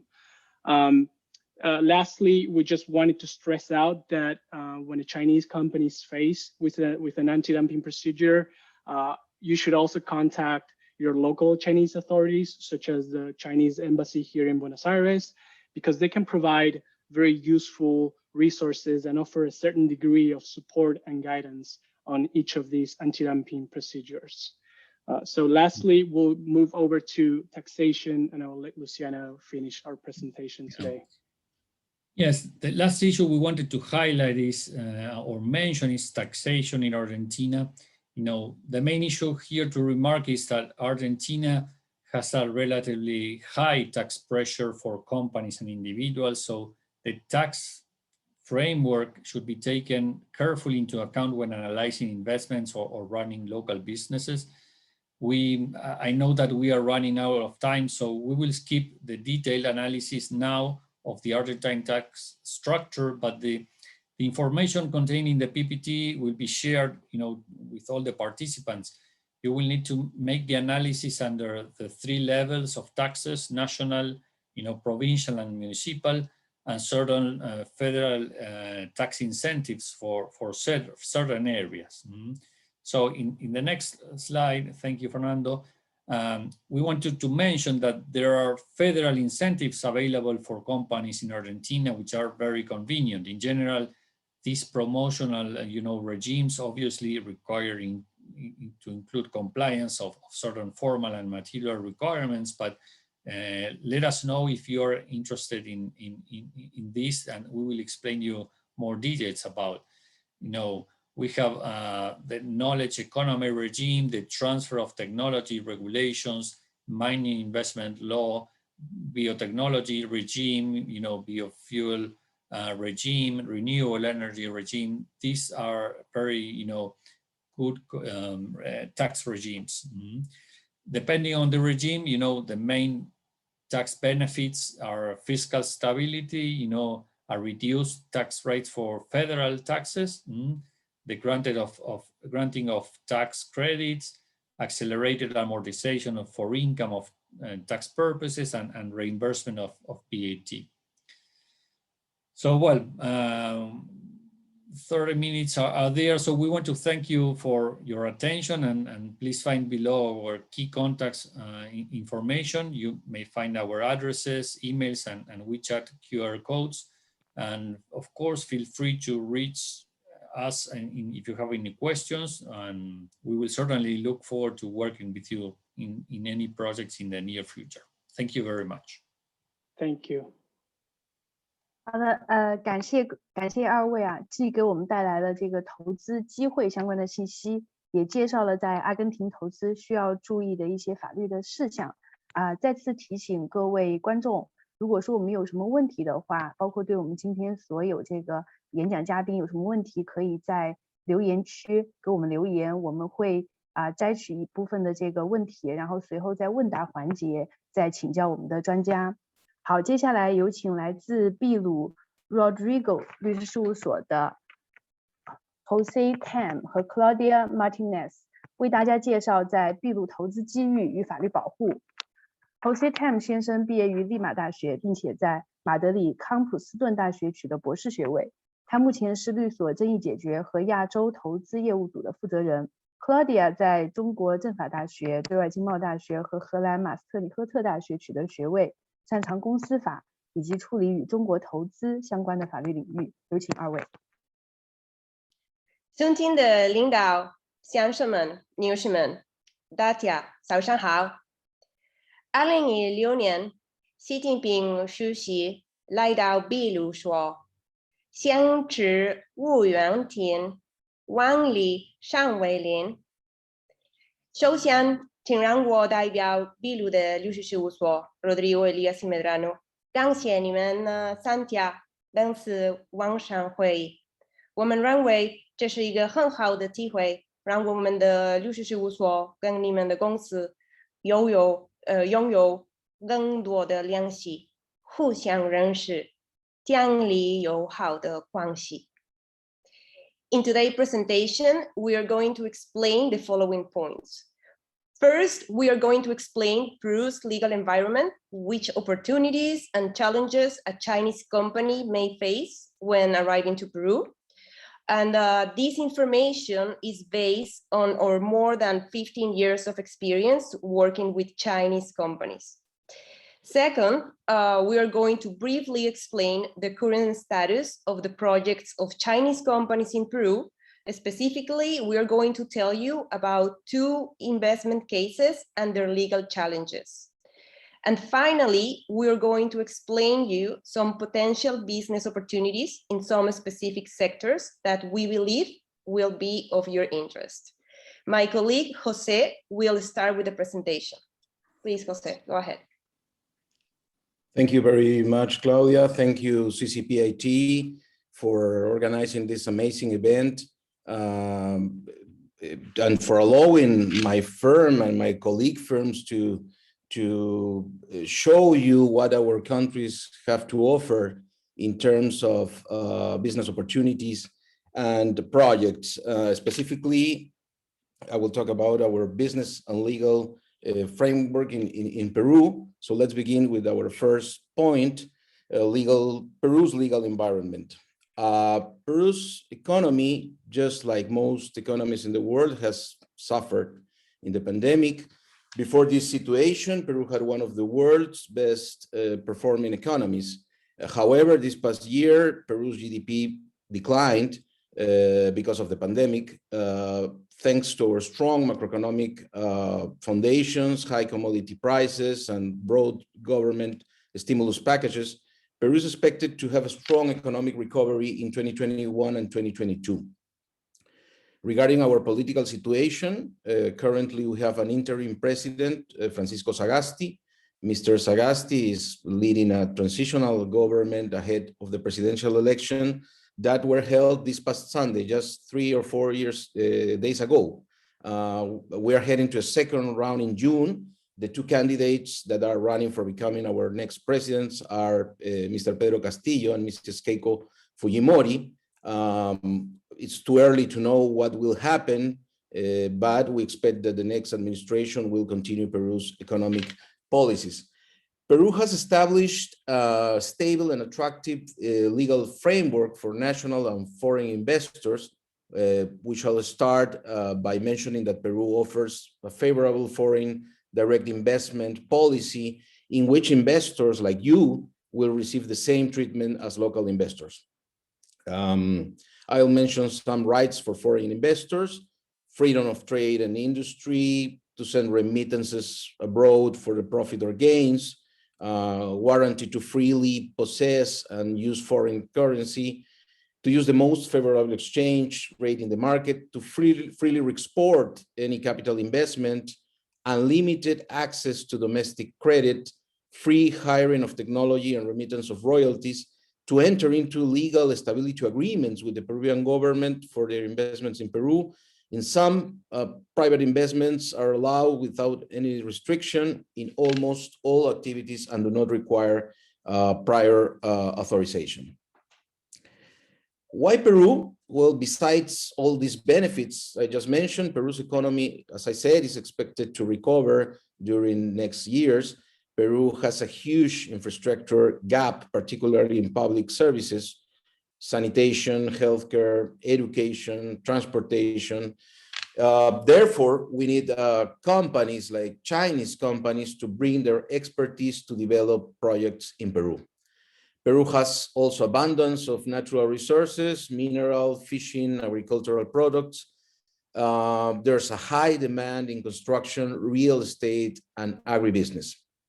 Regarding Peru's old relationship with China, we have a historic relationship as Chinese citizens. Most of them from the Guangdong province arrived in Peru in 1849.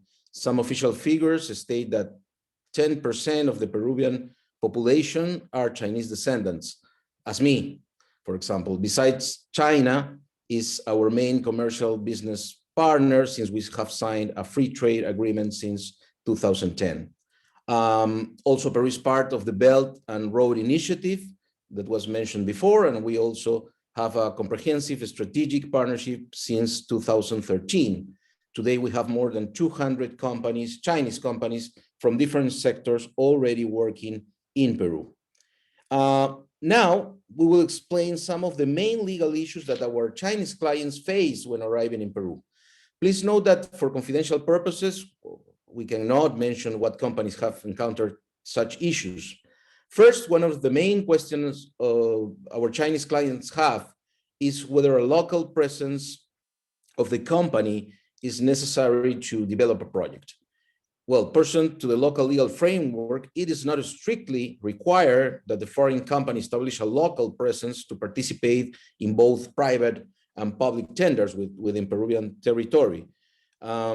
However, due to the relevant tax, labor, and public procurement consideration, it is strongly recommended to establish a local presence in Peru in order to avoid the contingencies that would arise by operating only as a foreign company. For example, with reference to private contracts, the foreign company may establish either a local branch or a subsidiary.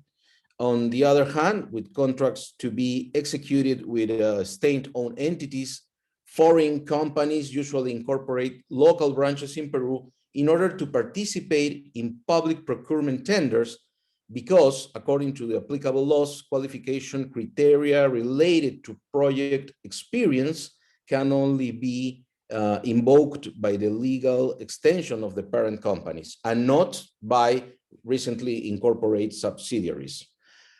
Second, as we mentioned before, the Peruvian government has a large demand for goods and services, which makes it a very important client for your business. To cooperate with the Peruvian government, your company must register with the National Registry of Suppliers, we call RMP. Some Chinese companies have faced delays obtaining this RMP, specifically as a consultant or constructor. The main reason for this delay is that there is no clear understanding of the documents, the nature of the documents, not in terms of language. There is no clear understanding of the documents that came from China. However, although it may have delays, several Chinese companies have an RMP and are currently working with the government. Third, for the recognition and effectiveness of documents arriving from abroad to Peru, they should either have the apostille stamp or be legalized by the competent foreign authority and then by a Peruvian consul. As China is not a signatory of the Apostille Convention, documents from China must be notarized and certified by the Ministry of Foreign Affairs in China, and subsequently authorized by the Peruvian consulate. This process usually takes around 1 month. Regarding migration issues, the hiring of foreign employees is subject to 2 types of limitation. First, only 20% of the employer's workforce, and second, no more than 30% of the salaries should be paid to foreign citizens. However, foreign citizens are exempt from the percentage limitations when they are professional and specialized personnel or management personnel of new companies or an increase of activities. From a practical standpoint, the immigration authorities carry a stricter assessment of the visa application when there is a new company and does not have any Peruvian employee, which derives in a longer procedure or the request or of additional requirements. Another issue related to Chinese state-owned entities is whether or not they are part of an economic group. Our law states that companies of the same economic group cannot participate in the same bidding process. Currently, Chinese SOEs may consider to have an economic linkage between them. This issue was specifically seen in the case of Hidrovías project, where 2 Chinese companies, CCCC and Sino-Hydro, participate in the same bidding process. Although this was clarified specifically for this process and Sino-Hydro won the project, this problem may arise for other bidding processes if 2 or more SOEs companies participate in the same selection procedure. Regarding tax issues, please note that the tax environment is very reliable in Peru. However, one issue that currently Chinese companies are facing is when a Chinese bank provides financing facilities to a Chinese company. The position held by our tax authority is that for income tax purposes, a state-owned Chinese company with subsidiaries incorporated and operating in Peru are deemed as related parties with the state-owned Chinese banks, which may provide them with financial facility. Our tax authority position is based on the simple fact that the People's Republic of China is a legal entity that is considered a point of connection between the China SOE and the state-owned Chinese banks. In 2017, our firm, Rodrigo Law Firm, advised one of the main Chinese companies in this matter and obtained good results as the government issued a law in order to determine that for such process they were not related. Finally, social conflicts have been rising in Peru due to fears of environmental damage and concern that local communities are not benefiting from extractive projects. Therefore, social license to operate and environmental impact study are very important and mandatory, of course, to be successful in a project in Peru. So our second part, now we will show you some specific projects. You can see in this on screen a list of some companies, Chinese companies, very well-known Chinese companies that are working on specific projects. Even you can see the amount of investment and the current status of the projects. For example, you can see here China Three Gorges Corporation, Sino-Hydro. In the next slide, you can see China Heshouba Group working on infrastructure projects, China Railway, Costco Shipping working in a very big project. They are building a port, a very important port in the south of Peru. China Road and Bridge Corporation, China Min Metals. Peru is a mining country, and China Min Metals, Chinalco and Shogun are already working here. China National Petroleum Corporation was one of the first Chinese companies that arrived to our country. So you can see here this list with all these names and all these specific projects. Now, I want to share with you some information about two successful cases.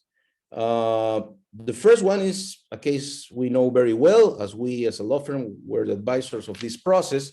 I'm talking about the sale to China, Yangtze Power of Sempra Energy's 83% stake in Luz del Sur. Luz del Sur is the largest electric company in the country. The transaction allows the integration of the generation and distribution businesses of the companies involved, producing economies of scale. The acquisition of the shares didn't have any major problem. Maybe the only legal matter worth mentioning is that after the deal was announced in September, it required approval of Peru's antitrust authority in the COPI, although the request of the approval was submitted during the pandemic, during the lockdown, and it took more time to obtain. Peru antitrust authority in the COPI finally approved the deal on April 10th.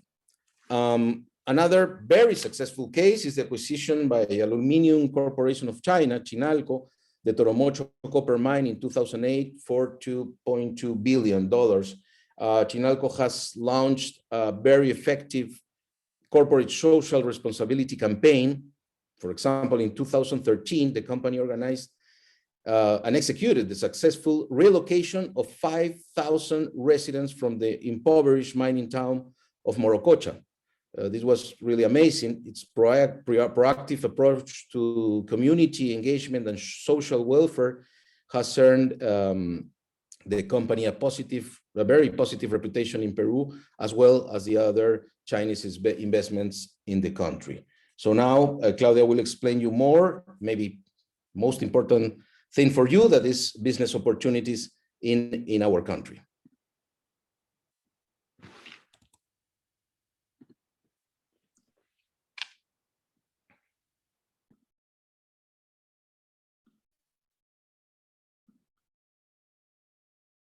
Thank you. Oh, I don't know if you can see. Okay.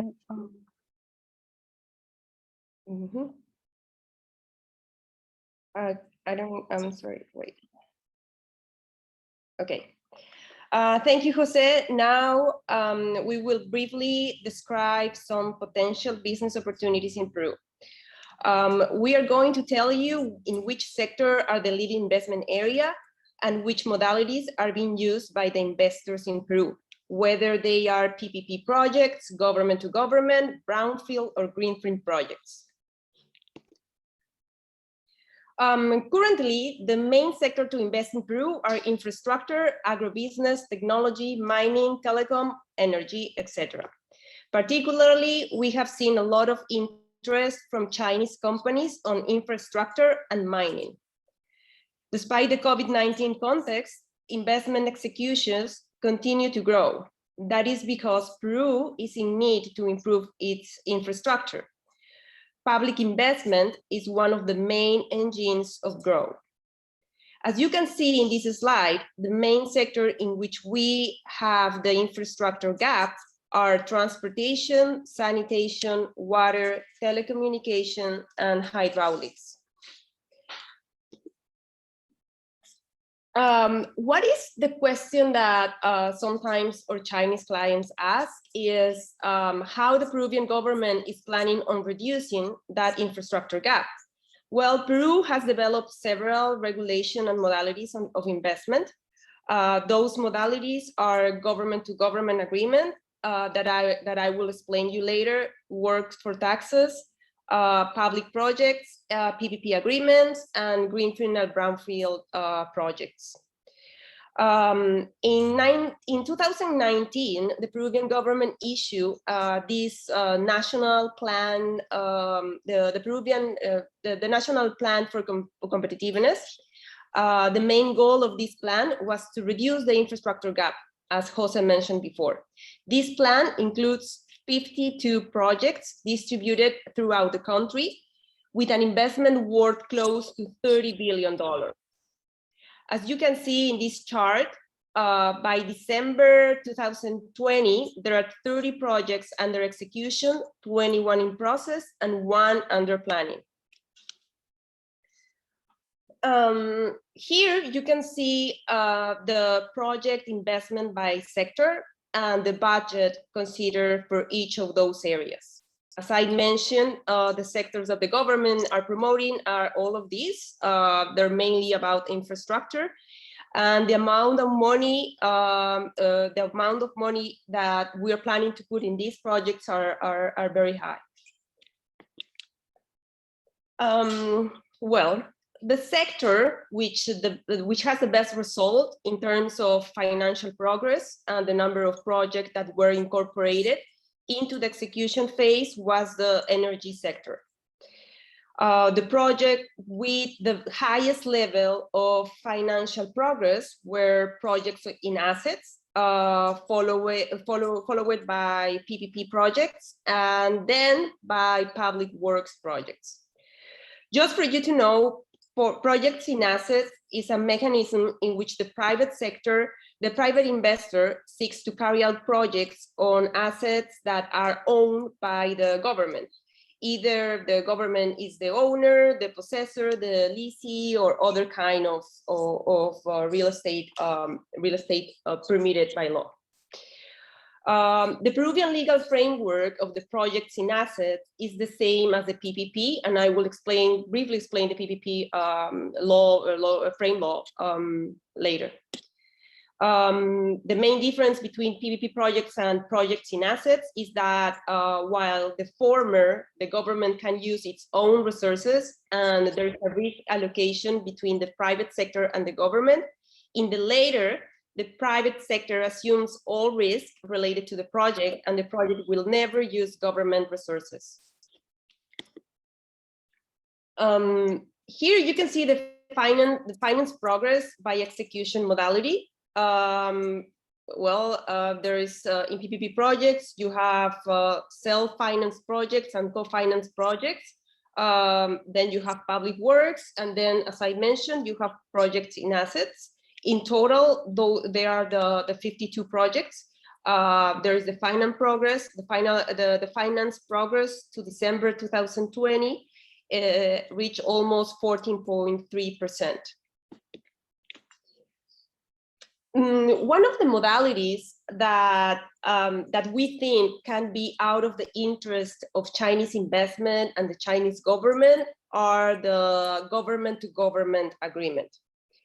Under this mechanism, a government contracts the provision of goods, services, including construction, throughout a direct agreement with another government.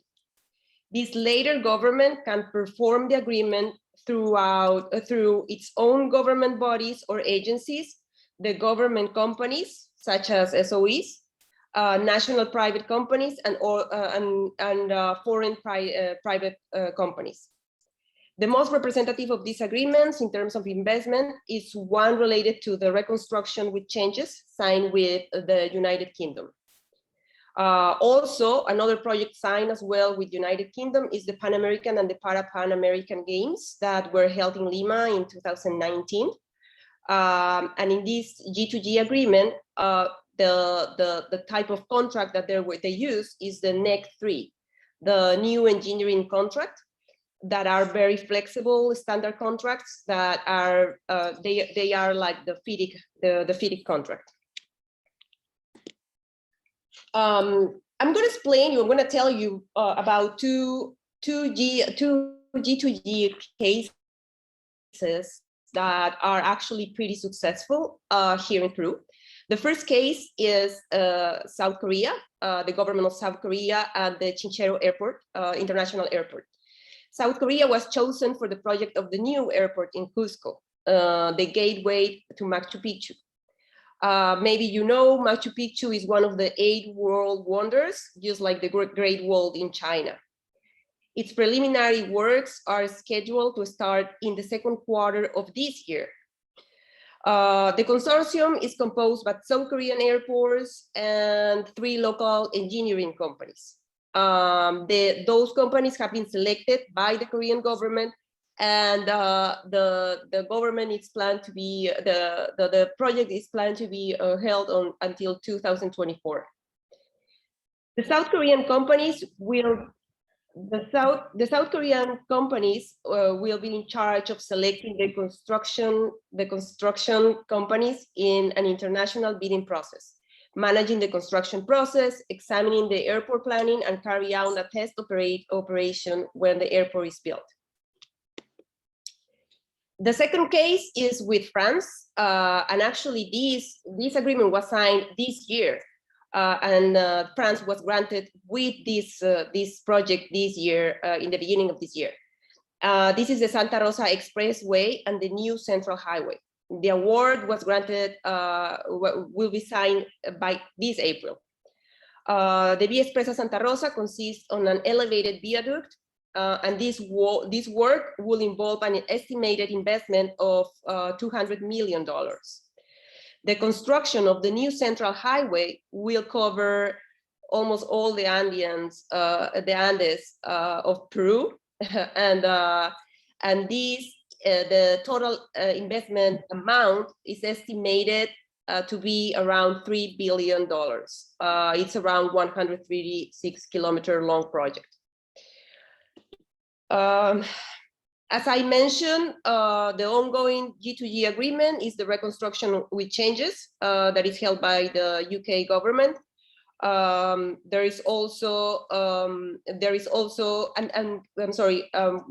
Inside this project, we have this government has constructed 15 hospitals, 74 schools, and there is also prevention works in 17 rivers. And 5 streams and storm drainage systems. Currently, the government of the United Kingdom is issuing calls for tenders to carry out these projects. Something that is from your interest is the upcoming projects. According to the budget law of Peru in 2021, the projects opened for bidding under the modality of G2G agreement are line 3 and line 4 of the basic network of the Lima subway, the metro line. The financing of the prioritized investment portfolio of the housing, construction, and sanitation sector as well. Please be aware that the metro line 3 and 4 are projects that were of the interest of several Chinese companies. And we believe that this type of modality will suit the needs of Peru, having great infrastructure as you have in China, and China can bring here the knowledge and experience you have. Another type of modality to invest here in Peru is work for taxes, which is a unique public investment mechanism that allows the private firms that are currently in Peru to pay a portion of their income taxes in advance in a form of public works. To this date, there were 417 projects for more than $1 billion that have been awarded by public entities nationwide. This is also, well, the entity in charge of promoting this is ProInversión. Finally, we have here the PPP projects pipeline. In Peru, there are 2 types of PPP projects. They are self-finance or co-finance. Self-finance is a PPP project with its own income generating capacity and does not require the co-financing from the government. And co-financing project is a PPP project that requires by the government co-financing or granting or contracting financial guarantees or non-financial guarantees. And also PPP projects can be also considered as a public initiative or private initiatives. In this slide, you can see the main sectors that we have PPP projects. Some of them, they are self-financed, other ones are co-financed. I'm not gonna explain all of them to you. We actually have several slides telling you exactly a brief summary of each one of these projects, and we're gonna provide you this presentation to you. And if you have if you require further information on any of these projects, please let us know.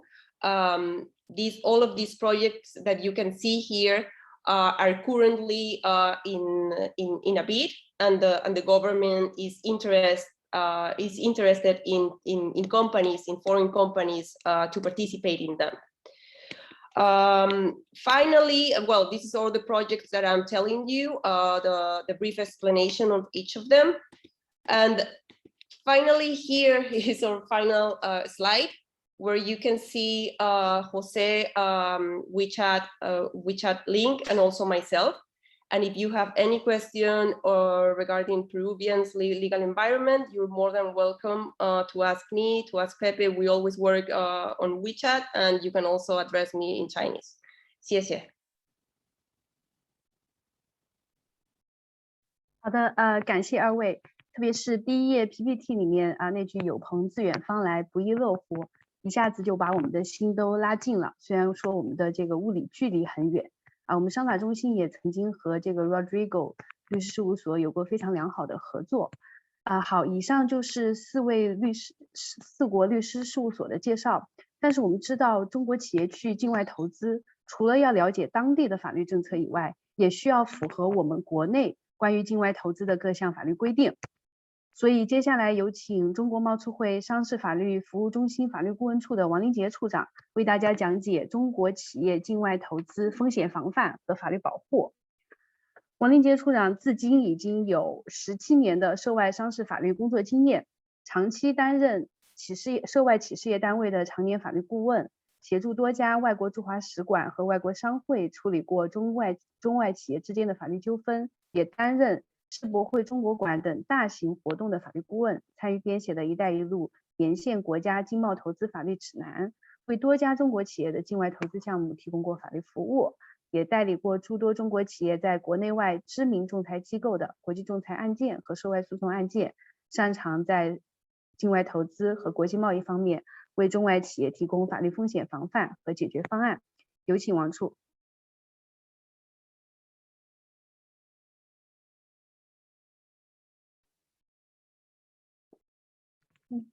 可以看到，可以看到。哎，要不然。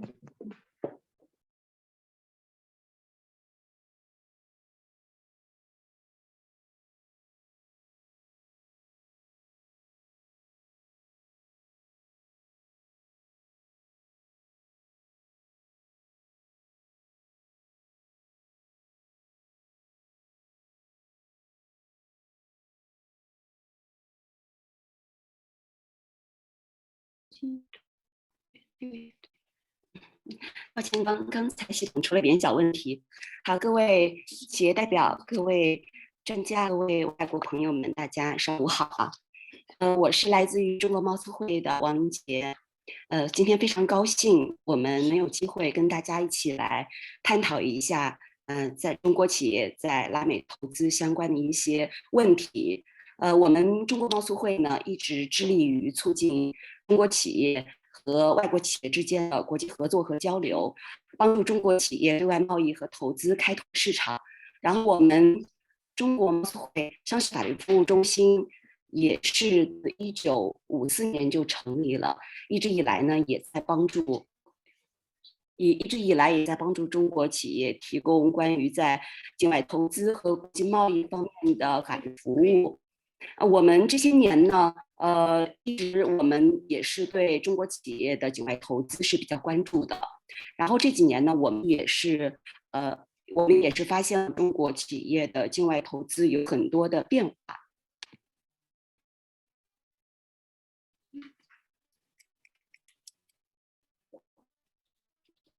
我那里也是把大概的一些数据呢跟大家分享一下，大家可以看到，从2015年开始啊，中国企业境外投资实际上就已经开始飞速发展。2015年呢，中国的对外投资就已经超过日本，成为全球第2大对外投资国。2016年呢，更是同比增长达到了历史以来最高峰44.1%。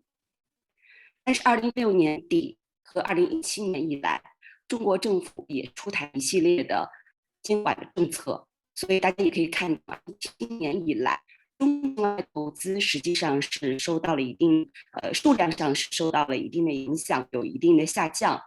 但是从政府层面统计的来看的话，其实中国企业的境外投资健康的发展是一直在稳步向前的。我们也可以看得到，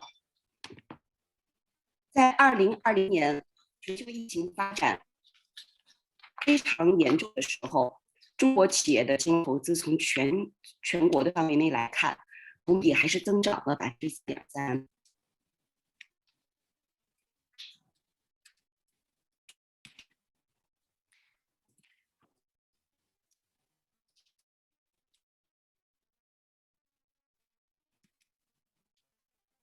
然后我们再看一下中国企业这几年以来在拉美投资的情况。左边这张图呢，也是一个比较简要的一个数据的图表，大家可以看到，2019年跟2020年相比，其实2020年中国企业在拉美整个投资实际上是有了一个比较大的下降，这个主要是指的是中国企业在外国的这个投资的量。从具体的一些细节来看，我们也可以看得到有一些比较细节的特点。首先呢，虽然从整体的范围来看，中国企业的投资的流量是减少的，但是从并购的这个交易来看呢，实际上并购量还是有一定回升的。其中呢，大家都知道，电力行业就有包括三峡集团，包括国家电网、收购秘鲁、智利啊3个还有其他的这三个这个大的拉美的这个电商，然后还有中国工商银行收购中行的阿根廷分行的股份啊，这个金额也是比较大的。然后因为中国的和拉美之间的投资和经贸易关系也是非常密切的，我们也可以看得到，双边的贸易啊，在疫情影响之下，实际上还是保持平稳发展。尤其是拉美国家对华的出口是有所增加的。我们从数量上来看的话，实际上拉美国家对华主要的出口产品啊，就表现在这个除了原来的能源类的，比如原油啊、矿石啊，然后还有精炼铜啊等等之外，还有豆和柚子。从这2年来看，我们从拉美和加勒比地区采用农产品，包括肉、大豆，然后还有水产品，数量也在不断的增加。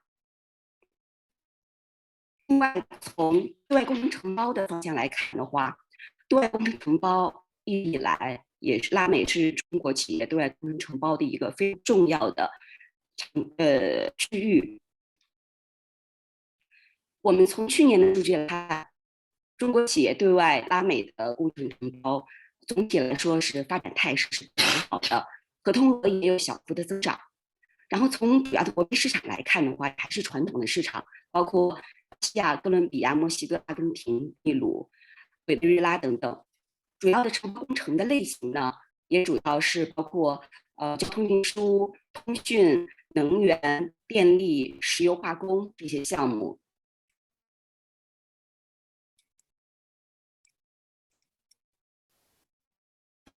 国家双方的一些国家出台的政策，还有企业名单的联动来看，实际上我们觉得中拉的合作经贸方面的前景我们是值得期待，也是乐观的。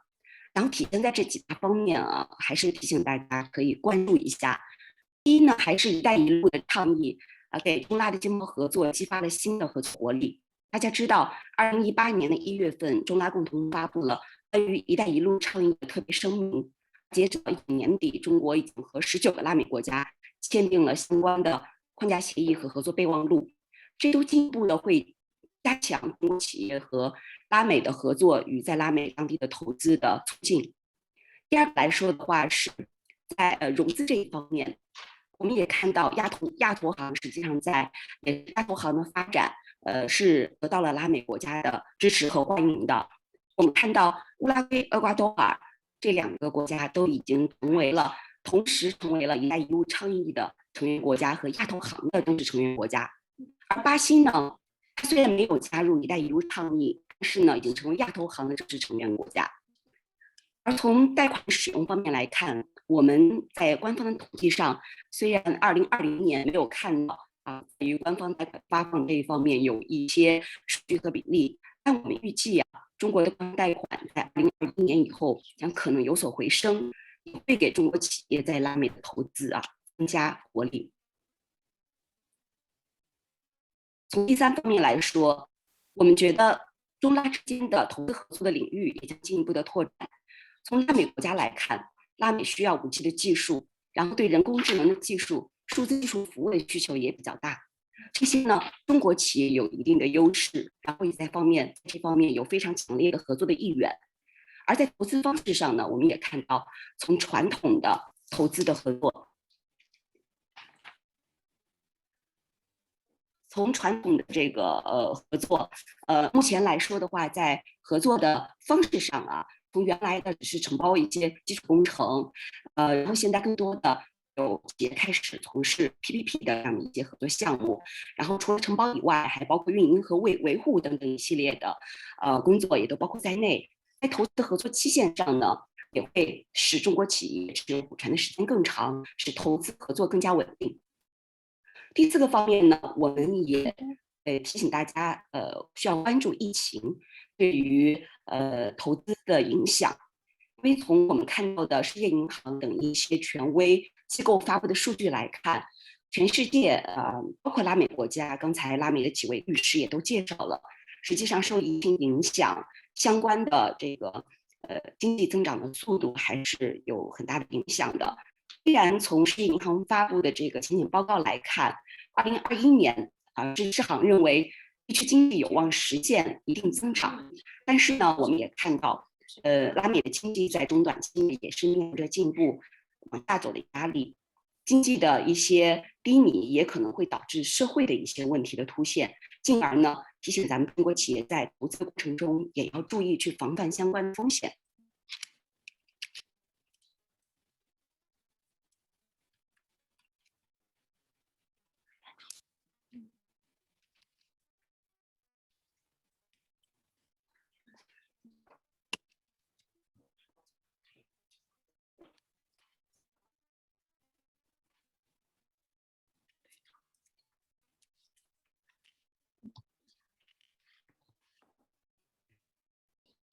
刚才网络的问题现在重新连接上了，就是我们呢也是针对中国企业，尤其是去年中国企业受疫情的影响情况，然后也是为了想去了解中国企业在投资的过程中到底是遇到哪些问题，我们去年呢是展开了一个大规模、大范围的企业调研，我们选取了中国已经在境外有投资项目的上千个企业，进行了详细的调研，然后回收了几百家企业的反馈意见。然后我们调研的目的呢，主要是想了解企业目前在境外投资方面有遇到哪些困境会有哪些问题，然后我们进一步的会制定一些对于企业海外投资的保护的政策和建议。我们这个调研呢，实际上是分为了这么几个部分我们一方面是调研了企业的经营过程中发生的风险，包括商业方面的风险，包括法律政策方面的风险和政治方面的风险，还有去了解了企业的投资保护的需求。大家可以看到，通过我们初步统计的数据来看，企业反映的最高的风险大概是占90%多的企业都反映在经营风险中遇到了问题，然后还有80%多的企业认为是商业风险对他们的投资有很大的影响。然后另外呢，有70%多的企业认为法律政策方面对他们的投资有一定的影响。然后还有40%的企业认为政治风险他们的投资是有比较大的影响。那接下来呢，我也会就这几类风险详细的来跟大家去一起分享一下我们所了解到的企业的问题。首先，就企业所反映的经营方面的风险来看我们搜集了企业反映的这么几类的风险，包括劳工问题、本地保护的问题、基础设施不完善的问题、税务风险、资金汇兑的风险、融资的问题、环保的风险和知识产权方面的风险。那通过我们分析大家可以很明确的看出，在排在前4位的最主要的企业认为会有风险的地方，一呢就是劳工问题。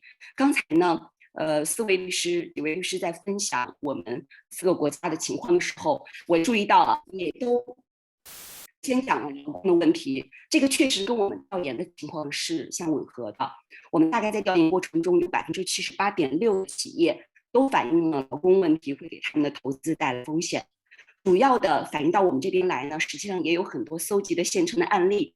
今天呢也是时间有限，我们没有办法一一的跟大家去讲述这些别的企业遇到的具体的问题只能跟大家做一个总体的梳理。劳工方面呢，企业反映比较多的，首先呢就有本地雇员比例的要求，还有包括在当地解除劳动合同关系解雇雇员的限制，还有就是工会在他们这个劳动问题中，在处理劳动问题中，一般来说都发挥了重要的作用。这一点的话，跟中国的情况是不一样的。很多企业呢，在处理工会的问题的时候，都缺乏相应的经验。另外来说的话，就是企业很多反映在当地所规定的对于工人的劳动保障的福利和就业保护的要求会不一样，或者是提出的要求都会增加他们的投资成本。这是劳工方面主要的表现。第二呢，就是关于本地保护方面的问题，企业反映比较多的呢是集中在，比如说刚才也有律师提到，在一些领域的招投标的限制，要看你的国有比例，还有看你的关联关系。甚至也有一些国家规定是说，你投完第一个标的完成度不超过一个限额的话，你就不能够有权利来投第2个标限制。另外呢，就是关于公司在当地的股东持股比例的要求刚才很多律师也都讲到，拉美呢也很多国家都有这方面的持股比例的要求，需要我们企业去遵循。然后企业再去寻找当地的合伙人去满足持股比例的要求后，也是会遇到很多的问题，也会寻求帮助。第3个方面呢，就是基础设施不完善的问题。企业也在这方面的问题主要表现在，尤其是在一些国家，很多企业反映是当地的交通、通讯、水电等基础设施不完善，影响了当地的一些生产经济的效率，给他们的投资预期带来了很大的影响。第4个反映比较大的问题呢，就是税务方面他们带来的风险。主要的表现呢，企业反映有包括双重征税的问题。虽然我们国家现在已经跟世界上9多国家都签了避免双重征税的协议，但实际上在过程中也还是有很具体的问题需要解决。还有包括税制，每个国家税制上的分类标准不一样。在我们国家的可能是属于这个企业这个一种这个企业收入的经营的税。然后在别的国家可能它是属于一个增值税的范围，可能在大家税和去进行扣除的时候就会遇到这种障碍。还有就是税收方式不一样，具体的表现在的话，企业反映比较多的是税收的报税的这个期限月份也影响企业的这么一个关于税收税务风险的避免。这主要是经营方面经营风险方面企业比较多的问题。然后第2大类呢是企业反映的关于商业方面遇到的风险和问题，包括了产业链的不完整、合作伙伴的信誉风险、难以寻找到合适的项目、原材料获取困难，还有设备的进口和出口的困难方面的问题是反映的企业比例比较高、集中的。首先呢，我们发现有62.5%的企业都反映产业链的不完整，也就是在当地投入的产业链不完整，给他们的投资带来非常大的扰。主要表现在，比如零部件的一些采购啊，必须有些必须要从国际的从中国去采购，增加了运输和采购的成本啊，增加了投资的成本。还有一些设备养护和维修啊，因为产业链的不完整，所以也发生了困难，增加这方面一些成本。第二个，有50%的企业都反映是他们遭遇合作伙伴的信誉风险，主要的表现在于合作方、交易方可能产生一些违约、破产清算的风险，以及和合作方还有交易方以及他的合作银行，由于信誉的风险存在的一些兑付不能，尤其是信用的支付不能的一些风险的问题，反应比较集中。第三个方面呢，是企业反映比较大的障碍是难以寻找到合适的项目，这个我们也可以理解，尤其是在疫情影响以来，我们目前国际的人和人之间的这种跨境的交流和旅行费受到了很大的限制，所以呢更加增加了我们对当地的市场了解的难度，然后更加加大了我们信息的不对称。像这种问题和困难也是将来我们贸资会作为中国最大的投资贸易机构需要进一步的给企业提供服务，提供这种项目类型机会，要发挥作用的地方。第四个方面是企业反映原材料获取困难，主要表现在包括原材料严重的依赖进口，然后导致他们的投资成本上升，难以预计这方面给他们带来很大的障碍。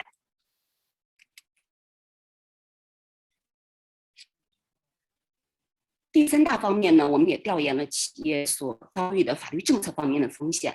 在这里呢，其实我今天也想跟大家再多谈一点，因为原来我们谈到境外投资的法律政策的问题，主要讲的实际上是境外，你面对一个新的法律体系，还有一个新的国家相关的政策的规定，你不熟悉所增加的你的风险和困难。但实际上，我也希望能够提醒大家的是，大家也还是要注意近几年来咱们国内关于境外投资的审批政策的变化，给咱们企业从事境外投资带来的一些影响。接下来的话，我会跟大家也介绍一下这几年来咱们国家境内审批政策的变化，主要是在哪些方面？大家可以回忆一下我刚才给大家列出来的我们从2015年以来的那个投资的数据的变化情况。我刚才也说到了，从2016年底以来，对中国的政府出台了一系列的新制度和办法，也是希望对境外投资有一个更规范化的管理和促进。那主要的一些法律文件呢，包括17年出台的关于进一步引导和规范境外投资方向的指导意见，包括企业境外投资的管理办法，还有对外投资备案核准报告的参考办法，还有对外投资备案核准的报告实施规程，以及呢关于促进对外承包工程高质量指导意见和企业境外经营合规的管理指引等等。当然了，还包括了这个证券行业的，咱们国家也出台了证券公司、证券投资基金的在境外设立机构的这样一个管理办法，还有是引导对外投融资基金健康发展的一些管理意见。那这些管理办法主要的一些政策变化在什么地方呢？首先呢，通过2017年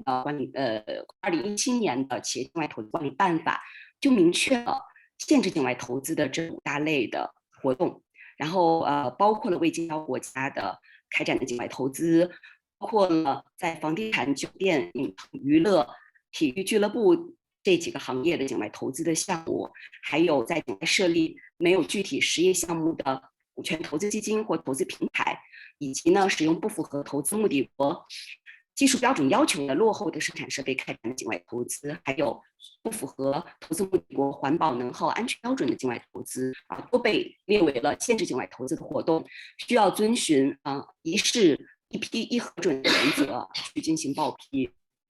而前几年在长达几年的里面，实际上有很多领域对一起境外投资项目都没有批的。然后从咱们政府关于境外投资的审批政策的具体内容的变化来看的话，也是请大家关注这几个方面。一个的话是咱们政府通过国家通过刚才的这一系列的惯性的法律文件的出台，进一步的简化了一些核准和备案的手续，也是放宽了核准备案的时间底线，并且呢提出来了一些充实服务和建立在线的平台，给这个境外投资的投资者提供更多的这种申报的便利啊，也是做了很多的工作。另外来说的话，也是提醒大家注意，通过一系列的法律文件呢，也给咱们将来从事境外投资的投资者啊，境内投资者，然后来提出来了新的一些监管的要求和一些法律义务，包括了境内企业通过控制的境外企业在进行的投资将被纳入监管，实行了穿透式的一种管理的方式。然后另外呢，国家也进一步创新了一些监管的工具，从原来更多的是事先的一种审批监管，然后更多的移到了这个事中和事后的监管，然后体现了一种放管结合的特点，包括通过国家实行在线监测、约谈函询双随机一抽查、完成报告、重大不利事项的情况报告等等制度，建立了一整套的事中和事后的监管的工具和体系。在场值得注意的是，目前国家也是建立了境外投资的违法违规的行为的记录，然后也是建立了这样一个这个施行严格惩戒的制度。将来咱们中国企业在境外投资的过程中，在运营境外投资项目的过程中所发生的违法违规的行为，也要有义务报告，并且被国内的监管机构记录。然后如果是有相关的一些不合规行为的话，将会被纳入失信严格惩戒的系统里面去，将影响咱们中国企业将来在境内再申请相关的业务、开展相关的业务的一些信用和一些这种资质。然后呢，这个穿透式的最终目的地的原则呢，当然也已经实行了这几年了啊，是希望大家注意的。其实大家最近在办理这个办理核准和备案的过程中的话，应该也是遵循这样的一个原则，就是现在的监管部门对于咱们境内投资的主体，投资到最终目的地企业的路径上所设立的所有空壳公司，管理部门都将不再予以备案和核准。大家要报是一定要报最终目的地你真实的要投资的最终目的地所设立的这样的一个公司的项目情况，然后要报告你的真实的这个资金的去向。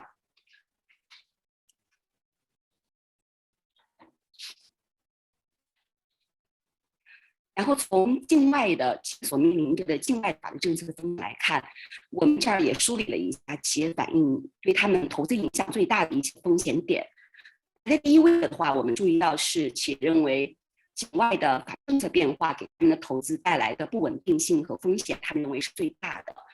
这个的话，其实我们这些年也有见到很多的例子包括有前一届政府他所给企业的一些优惠政策或者是一些投资的政策，然后政府更替了以后，下一任政府可能把它反悔了，这种问题企业也有反映。然后第二大类的话是关于投资安全审查以及行政审批所给企业的投资带来的问题和风险。实际上刚才几位律师也都讲到了在拉美进行投资的本国的外国的投资安全审查的问题。我们也注意到中国企业现在在拉美也是受到越来越多的投资安全审查方面的要求，包括我前几个月还有了解到有一个中国的非常大的一个从事生物技术的公司，他想在咱们南美设立一个分支机构，其实就是一个公司，但是呢，他的这样的一个申请被当地的政府否定了，没有批准。也是认为他们在这个投资安全方面认为是跟本国的一些这个国民关键的领域相关。第三大类是企业反映的比较多的问题是关于政策和法律的执行和规定不相符的情况。是企业比较关注的问题。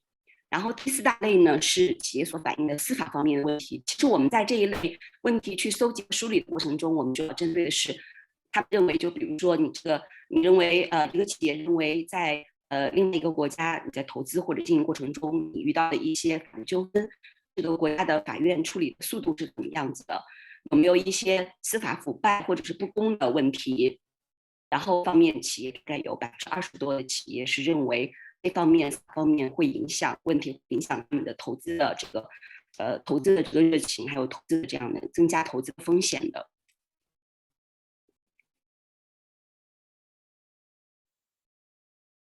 然后另外一大类的话是企业反映的政治风险。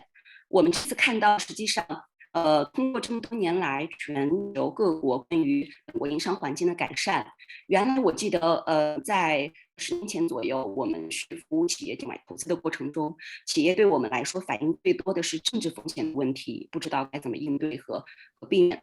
但是目前就我们去年所了解的情况来看，大概只有40%多的企业认为政治方面的风险会影响到他们的一个投资的情况。然后其中的话，企业反映比较多的政治风险体现在这3个方面，一个是政府违约的问题啊，包括征收的问题；第二呢，就是战争安全方面带来的政治风险；第3个方面呢，就是当地的政府政权的更迭变化给当地的投资的环境和投资政策带来的一些负面影响。企业的话，其实也是有一些应对的方式的，包括你应该提前做好前期的调查，选取政府比较好的国家去进行投资。另外呢，你也可以去通过投保，包括 MIGA， 包括在信保啊，都有相关的关于投资的政治风险的保险这方面的一些险种。另外呢，如果是咱们企业在境外投资中遇到了政治方面的一些风险，大家认为是当地的政府对自己的投资的权益造成了影响也是可以去签订了双边投资协定，试着去探讨提起国际投资仲裁来解决争议。然后在去年的调研过程中，我们做一块的内容呢，实际上是了解企业在疫情下对于境外投资，他们认为疫情对于他们的境外投资带来的影响风险有哪些，和了解一下他们觉得疫情对自己的境外投资的计划有没有变化。首先呢，我们可以看到就是企业反映比较多的核心的问题，还是感觉到因为疫情所带来的外部经济的衰退，导致当地市场的需求减少，合同违约的风险加大，这是一个核心的问题。此外呢，因为疫情的影响，导致他们派出劳工比较困难，导致劳动风险的加大，还有这个汇率风险的增加，还有就是当地的产业链供应链的断裂，这个当地实行的疫情的防控措施，给他们的投资的行为也带来了一些影响。此外呢，在疫情的影响下，很多企业反映在融资和再去争取融资和投资利润的汇回这方面也遇到了一些困难。但当我们去向企业了解疫情会不会对他们境外投资有哪些影响的时候，我们确实很惊奇的发现，有84%也给我们回馈说，他们的投资计划基本上是不变的，就是整体的长期的投资计划是不变的。然后有12%的企业反映是，他们有可能会改变投资目的国，选取更合适的一些投资目的地。此外呢，我们也了解了企业关于海外投资保护的一些需求。企业反映比较多的需求，当然这个也是我们将来作为商协会组织，我们有责任向家的相关部门去反映，并且推动一些政策的出台的一些地方。企业反映提出比较多的诉求，就包括希望加强海外中资协会的组织协调的工作，希望能给企业加强关于海外投资风险防范和海外合规的这样的一些培训，还有希望建立一个完善的国际法律服务网络，加强对企业的法律服务。还有这企业希望咱们国家能够重启双边的投资谈判，修订一些投资协议，建立有效的投资咨询的渠道，帮助企业及时了解如何解决投资纠纷，还有就是包括隐私保护啊和海外安保的服务，也有企业去提到。然后我们也都已经把企业的一些诉求记录下来，进行一些政策报告向有关部门提出。希望将来的话会如果是咱们的企业有这方面的诉求，也欢迎联系我们，我们非常愿意给企业提供这种通道渠道。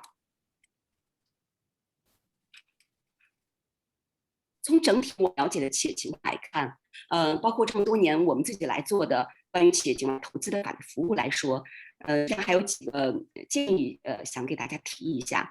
第一呢，还是希望建议大家要做好项目投资前的调查，因为我们现在看到很多的企业开始正式的来做竞调的时候，都已经是做好投资的决策，甚至决策差不多了，做一个传统意义上的尽职调查。但实际上，我们从企业这么多年发生问题来看，还是不够的。希望企业能够把投资前的调查放在更早一点的时间来进行，然后我们的调查尽量是要全面一点的，包括对于商业环境，包括市场和投资的成本，包括法律环境呢，包括合作伙伴的信用情况，包括当地的产业链和供应的情况，包括当地的融资的环境啊，都要有一个全面的了解。尤其是在咱们做工程承包的项目里面，也还是要做这方面的了解。上周还刚有一个海外工程承包的企业咨询我的遇到的问题，就是因为他们在工程前期的一些勘察的过程中发生了一些失误，所以导致目前工程量的一个难以控制的增加，给他们带来的一个违约的风险。然后第二方面呢，也是建议大家一定要坚持，企业要坚持依法合规经营。就如我刚才所说的，目前咱们国家也已经出台了相关的指导意见，要求企业境外投资啊，倡议大家建议大家要建立境外投资的合规管理制度。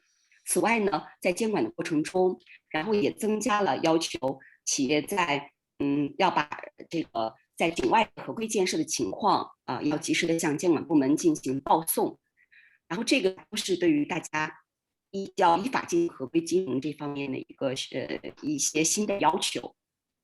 第三，还是建议大家一定要做好风险的防范。然后这里呢，实际上有很多的问题，我们也是看到，尤其是在拉美，我们也处理了很多中国企业在拉美包括工程承包的项目的纠纷。我们在处理这些纠纷的时候，有一个非常大的感受，就是首先我们第一个感觉是合同大部分都没有签好，也有一些企业认为说我是招投标来签合同，那我中标以后，我的合同的签署是不是就没有多大的话语权了呢？实际上也不是这样的。通过我们对于一些包括非定额合同条款，包括市场一些合同条款的研究，在你去中标以后，在你合同签署的过程中，还是有很多细节可以重新去商量和签订的。所以在这方面一定要注意合同条款的风险防范。包括刚才有律师在介绍，在巴西会遇到一些鸡爪这方面一些买卖合同的纠纷，然后这方面我们也收到了很多这方面的反复需求和投诉的事件。我首先看到的这个合同就有很大的问题。我记得有一个合同，它就是约定的是合同的签署买方是巴西的一个公司，但是呢，你这个合同的款是要汇到他在美国设立的一个账户里面的。后来呢，证明这个交易是一个应该是属于一个这个国际诈骗了，但是我们很难向他追究责任，因为他的钱已经不在巴西境内，在美国了。所以这个的话，还是需要大家在合同条款的订立的时候，就一定要注意防范相关的一些风险。此外呢，也要建议大家要重视合同履行的管理，包括咱们在一些工程承包的项目里面遇到有一些遭遇一些这种不可抗力的事件的时候，要及时向业主方去进行报告，并且呢，在非定合同项下的话，我们是可以向业主方去进行索赔的。所以这方面都需要我们去重视合同履行的管理。另外呢，还要重视合同的一些包括保密之类的附随的义务。此外呢，也要加注意合同歧义的排除。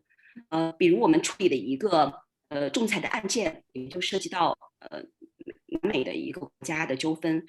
里面就有一个关于这个质保期的开始标准的这样的一个这样的一个解释。合同约定是以这个设备 commission 调试完成以后开始，但是 commission 到底是什么？就很多种解释，然后导致了双方的权利义务不明确。第5个方面呢，还是建议大家一定要这个积极的参与商协会的活动，包括我们其实作为贸促会来说，也给大家每年都会提供国家的国别指南，还有一些监督投资的法律指南，也欢迎大家来索取，这些都是免费的。此外呢，大家有什么纠纷问题的话，也欢迎向我们贸促会这样的商协会来投诉，我们也有一些处理方式，包括也希望大家企业之间也会加强这个沟通和协助。再者的话，就是境外投资的项目，如果是要做得好的话，还是应该注意和当地文化的融合和一个当地舆论的导向，且一定要处理好劳工、环保一系列问题，还要积极的承担一些社会责任。最后呢，我们还是建议大家，专业的问题交给专业的人来解决，有投资项目一定要提前聘请专业的法律顾问，然后有效的防范投资风险，积极的来处理相关的投资纠纷。那最后一个部分呢，就简要的跟大家来介绍一下，我们贸促会商事法律中心会给大家提供的哪一些法律方面的帮助和服务。我们商法中心呢，已经有60多年的历史了，然后也在企业的涉外法律服务方面有很多的经验，可以给大家在从事国际贸易、境外投资、外商投资，还有企业遇到的一些涉外上市仲裁和诉讼的案件方面提供这种帮助、法律帮助，还有纠纷解决的服务。此外呢，我们也现在给企业提供合规境外投资合规方面的法律服务和相关的一些法律培训。我们贸促会呢，在全球范围内已经跟130多个国家建立了300多个多双边的合作机制，在60多个国家呢建立了综合法律服务网络，也在全球设立了30多个驻外代表处，建立了20多个国际联合调解中心。我们的国际综合法律服务平台都是为企业走出去提供法律服务的，当然我们也为外商引进来提供法律服务。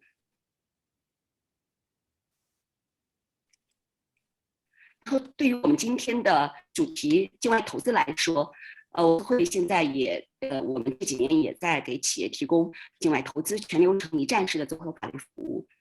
因为我们针对企业所面临着的如何选择投资模式怎样防范投资风险，如何解决投资纠纷的问题，然后我们接触贸促会的贸易投资促进商务平台搭建，还有法律服务的专业和优势这方面的这个力量我们也在给大家提供一个投资前、投资中和投资后，涵盖了法律、商务对接、金融、税务咨询和劳工咨询在内的一站式的法律服务。包括企业现在如果是我们也给企业提供了很多公益性的法律服务包括企业可以找我们来索要国内外投资的一些法律资讯，还有一些我们所编写的几十个国家的国别指南，还有经贸投资的法律指南。然后此外，企业在国际贸易中如果是有遇到问题的话，我们也给咱们的国际贸易企业从事国际贸易提供咨询，包括法律顾问，包括企业培训一系列的法律服务。然后我们贸促会呢，也在几年前就成立了全国企业合规委员会。不知道大家有没有了解就是今年3月份，企业合规师被正式纳入国家的新职业分类大典里面。我们呢现在也致力于帮助企业建立合规体系，然后开展企业合规的培训。然后现在呢，我们的合规委员会已经有全国有100多家企业都是我们合规委员会的成员，欢迎大家加入和参与我们关于境外投资的合规体系方面的建设。然后我们为外商投资中国提供相关的一些法律服务。然后就是如果是企业有遇到关于国际贸易或者投资方面的一些争议的话，我们也有一些比较有特色的纠纷解决方式。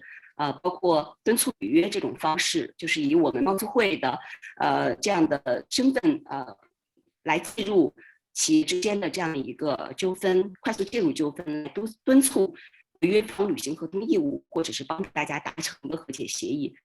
这个程序是比较快速灵活的，可以启动。然后目前呢也在帮助企业去追回海外欠款这方面发挥了非常重要的作用。此外呢，其实现在我们也这些年来我们也帮很多中国企业啊，也代理了和解决了很多的国际的仲裁和涉外的诉讼案件。尤其是这些年来我们所接触的和解决的企业在国际工程承包这方面的案子是比较多的。尤其是今年以来啊，我接到很多的咱们中国企业的一些咨询，也反映包括在非洲、东南亚，包括在拉美之前所承包的工程项目遇到了一些问题啊，要寻求这方面的帮助。大家都欢迎大家，然后有这方面的问题来向我们跟我们联系，我们非常愿意给大家提供这方面的法律支持。那今天这就是我给大家分享的全部的内容，也再次感谢大家用一上午的时间听我们来给大家分享做分享和介绍，也感谢也感谢外国的律师朋友们给我们提供的这么多非常详细和丰富的信息。后续如果是企业有其他的法律问题，也欢迎随时联系我们我们也非常愿意给大家随时提供相关的法律服务。谢谢大家。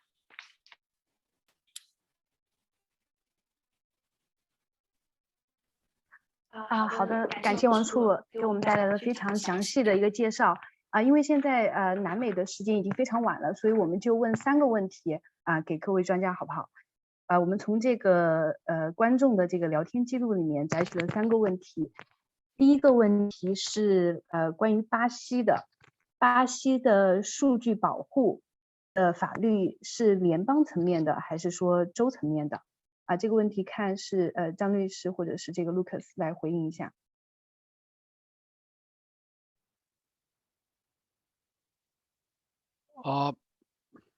June, I can answer that. The data protection law is a federal law, so it's valid for the whole country. It's law 13709 from 2018, and it's a federal law. 好的，第二个问题是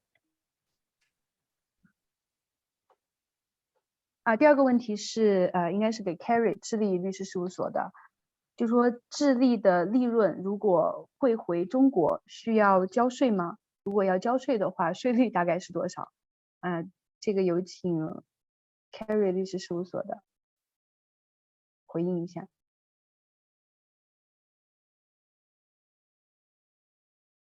Okay, thank you for the question. As I said in my presentation, profits can be repatriated at any time, and general overall tax applicable in the case of a Chinese investment is 35%, considering there is a treaty to avoid double taxation in place between China and Chile for that basically guarantees that and makes possible that overall rate. So 35% is the question, the answer, sorry.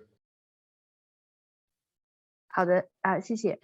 然后最后一个问题是关于阿根廷的。有观众问中国跟阿根廷之间是否有双边税收的优惠协定安排？我想刚刚可能这个律师也介绍了，然后再请律师详细的介绍一下。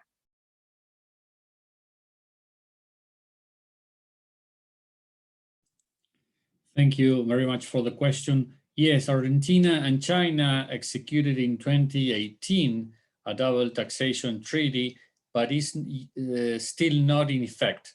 So the countries have not ratified that tax treaty, and we hope that it is ratified soon. For the time being, there's not enforceable, treaty.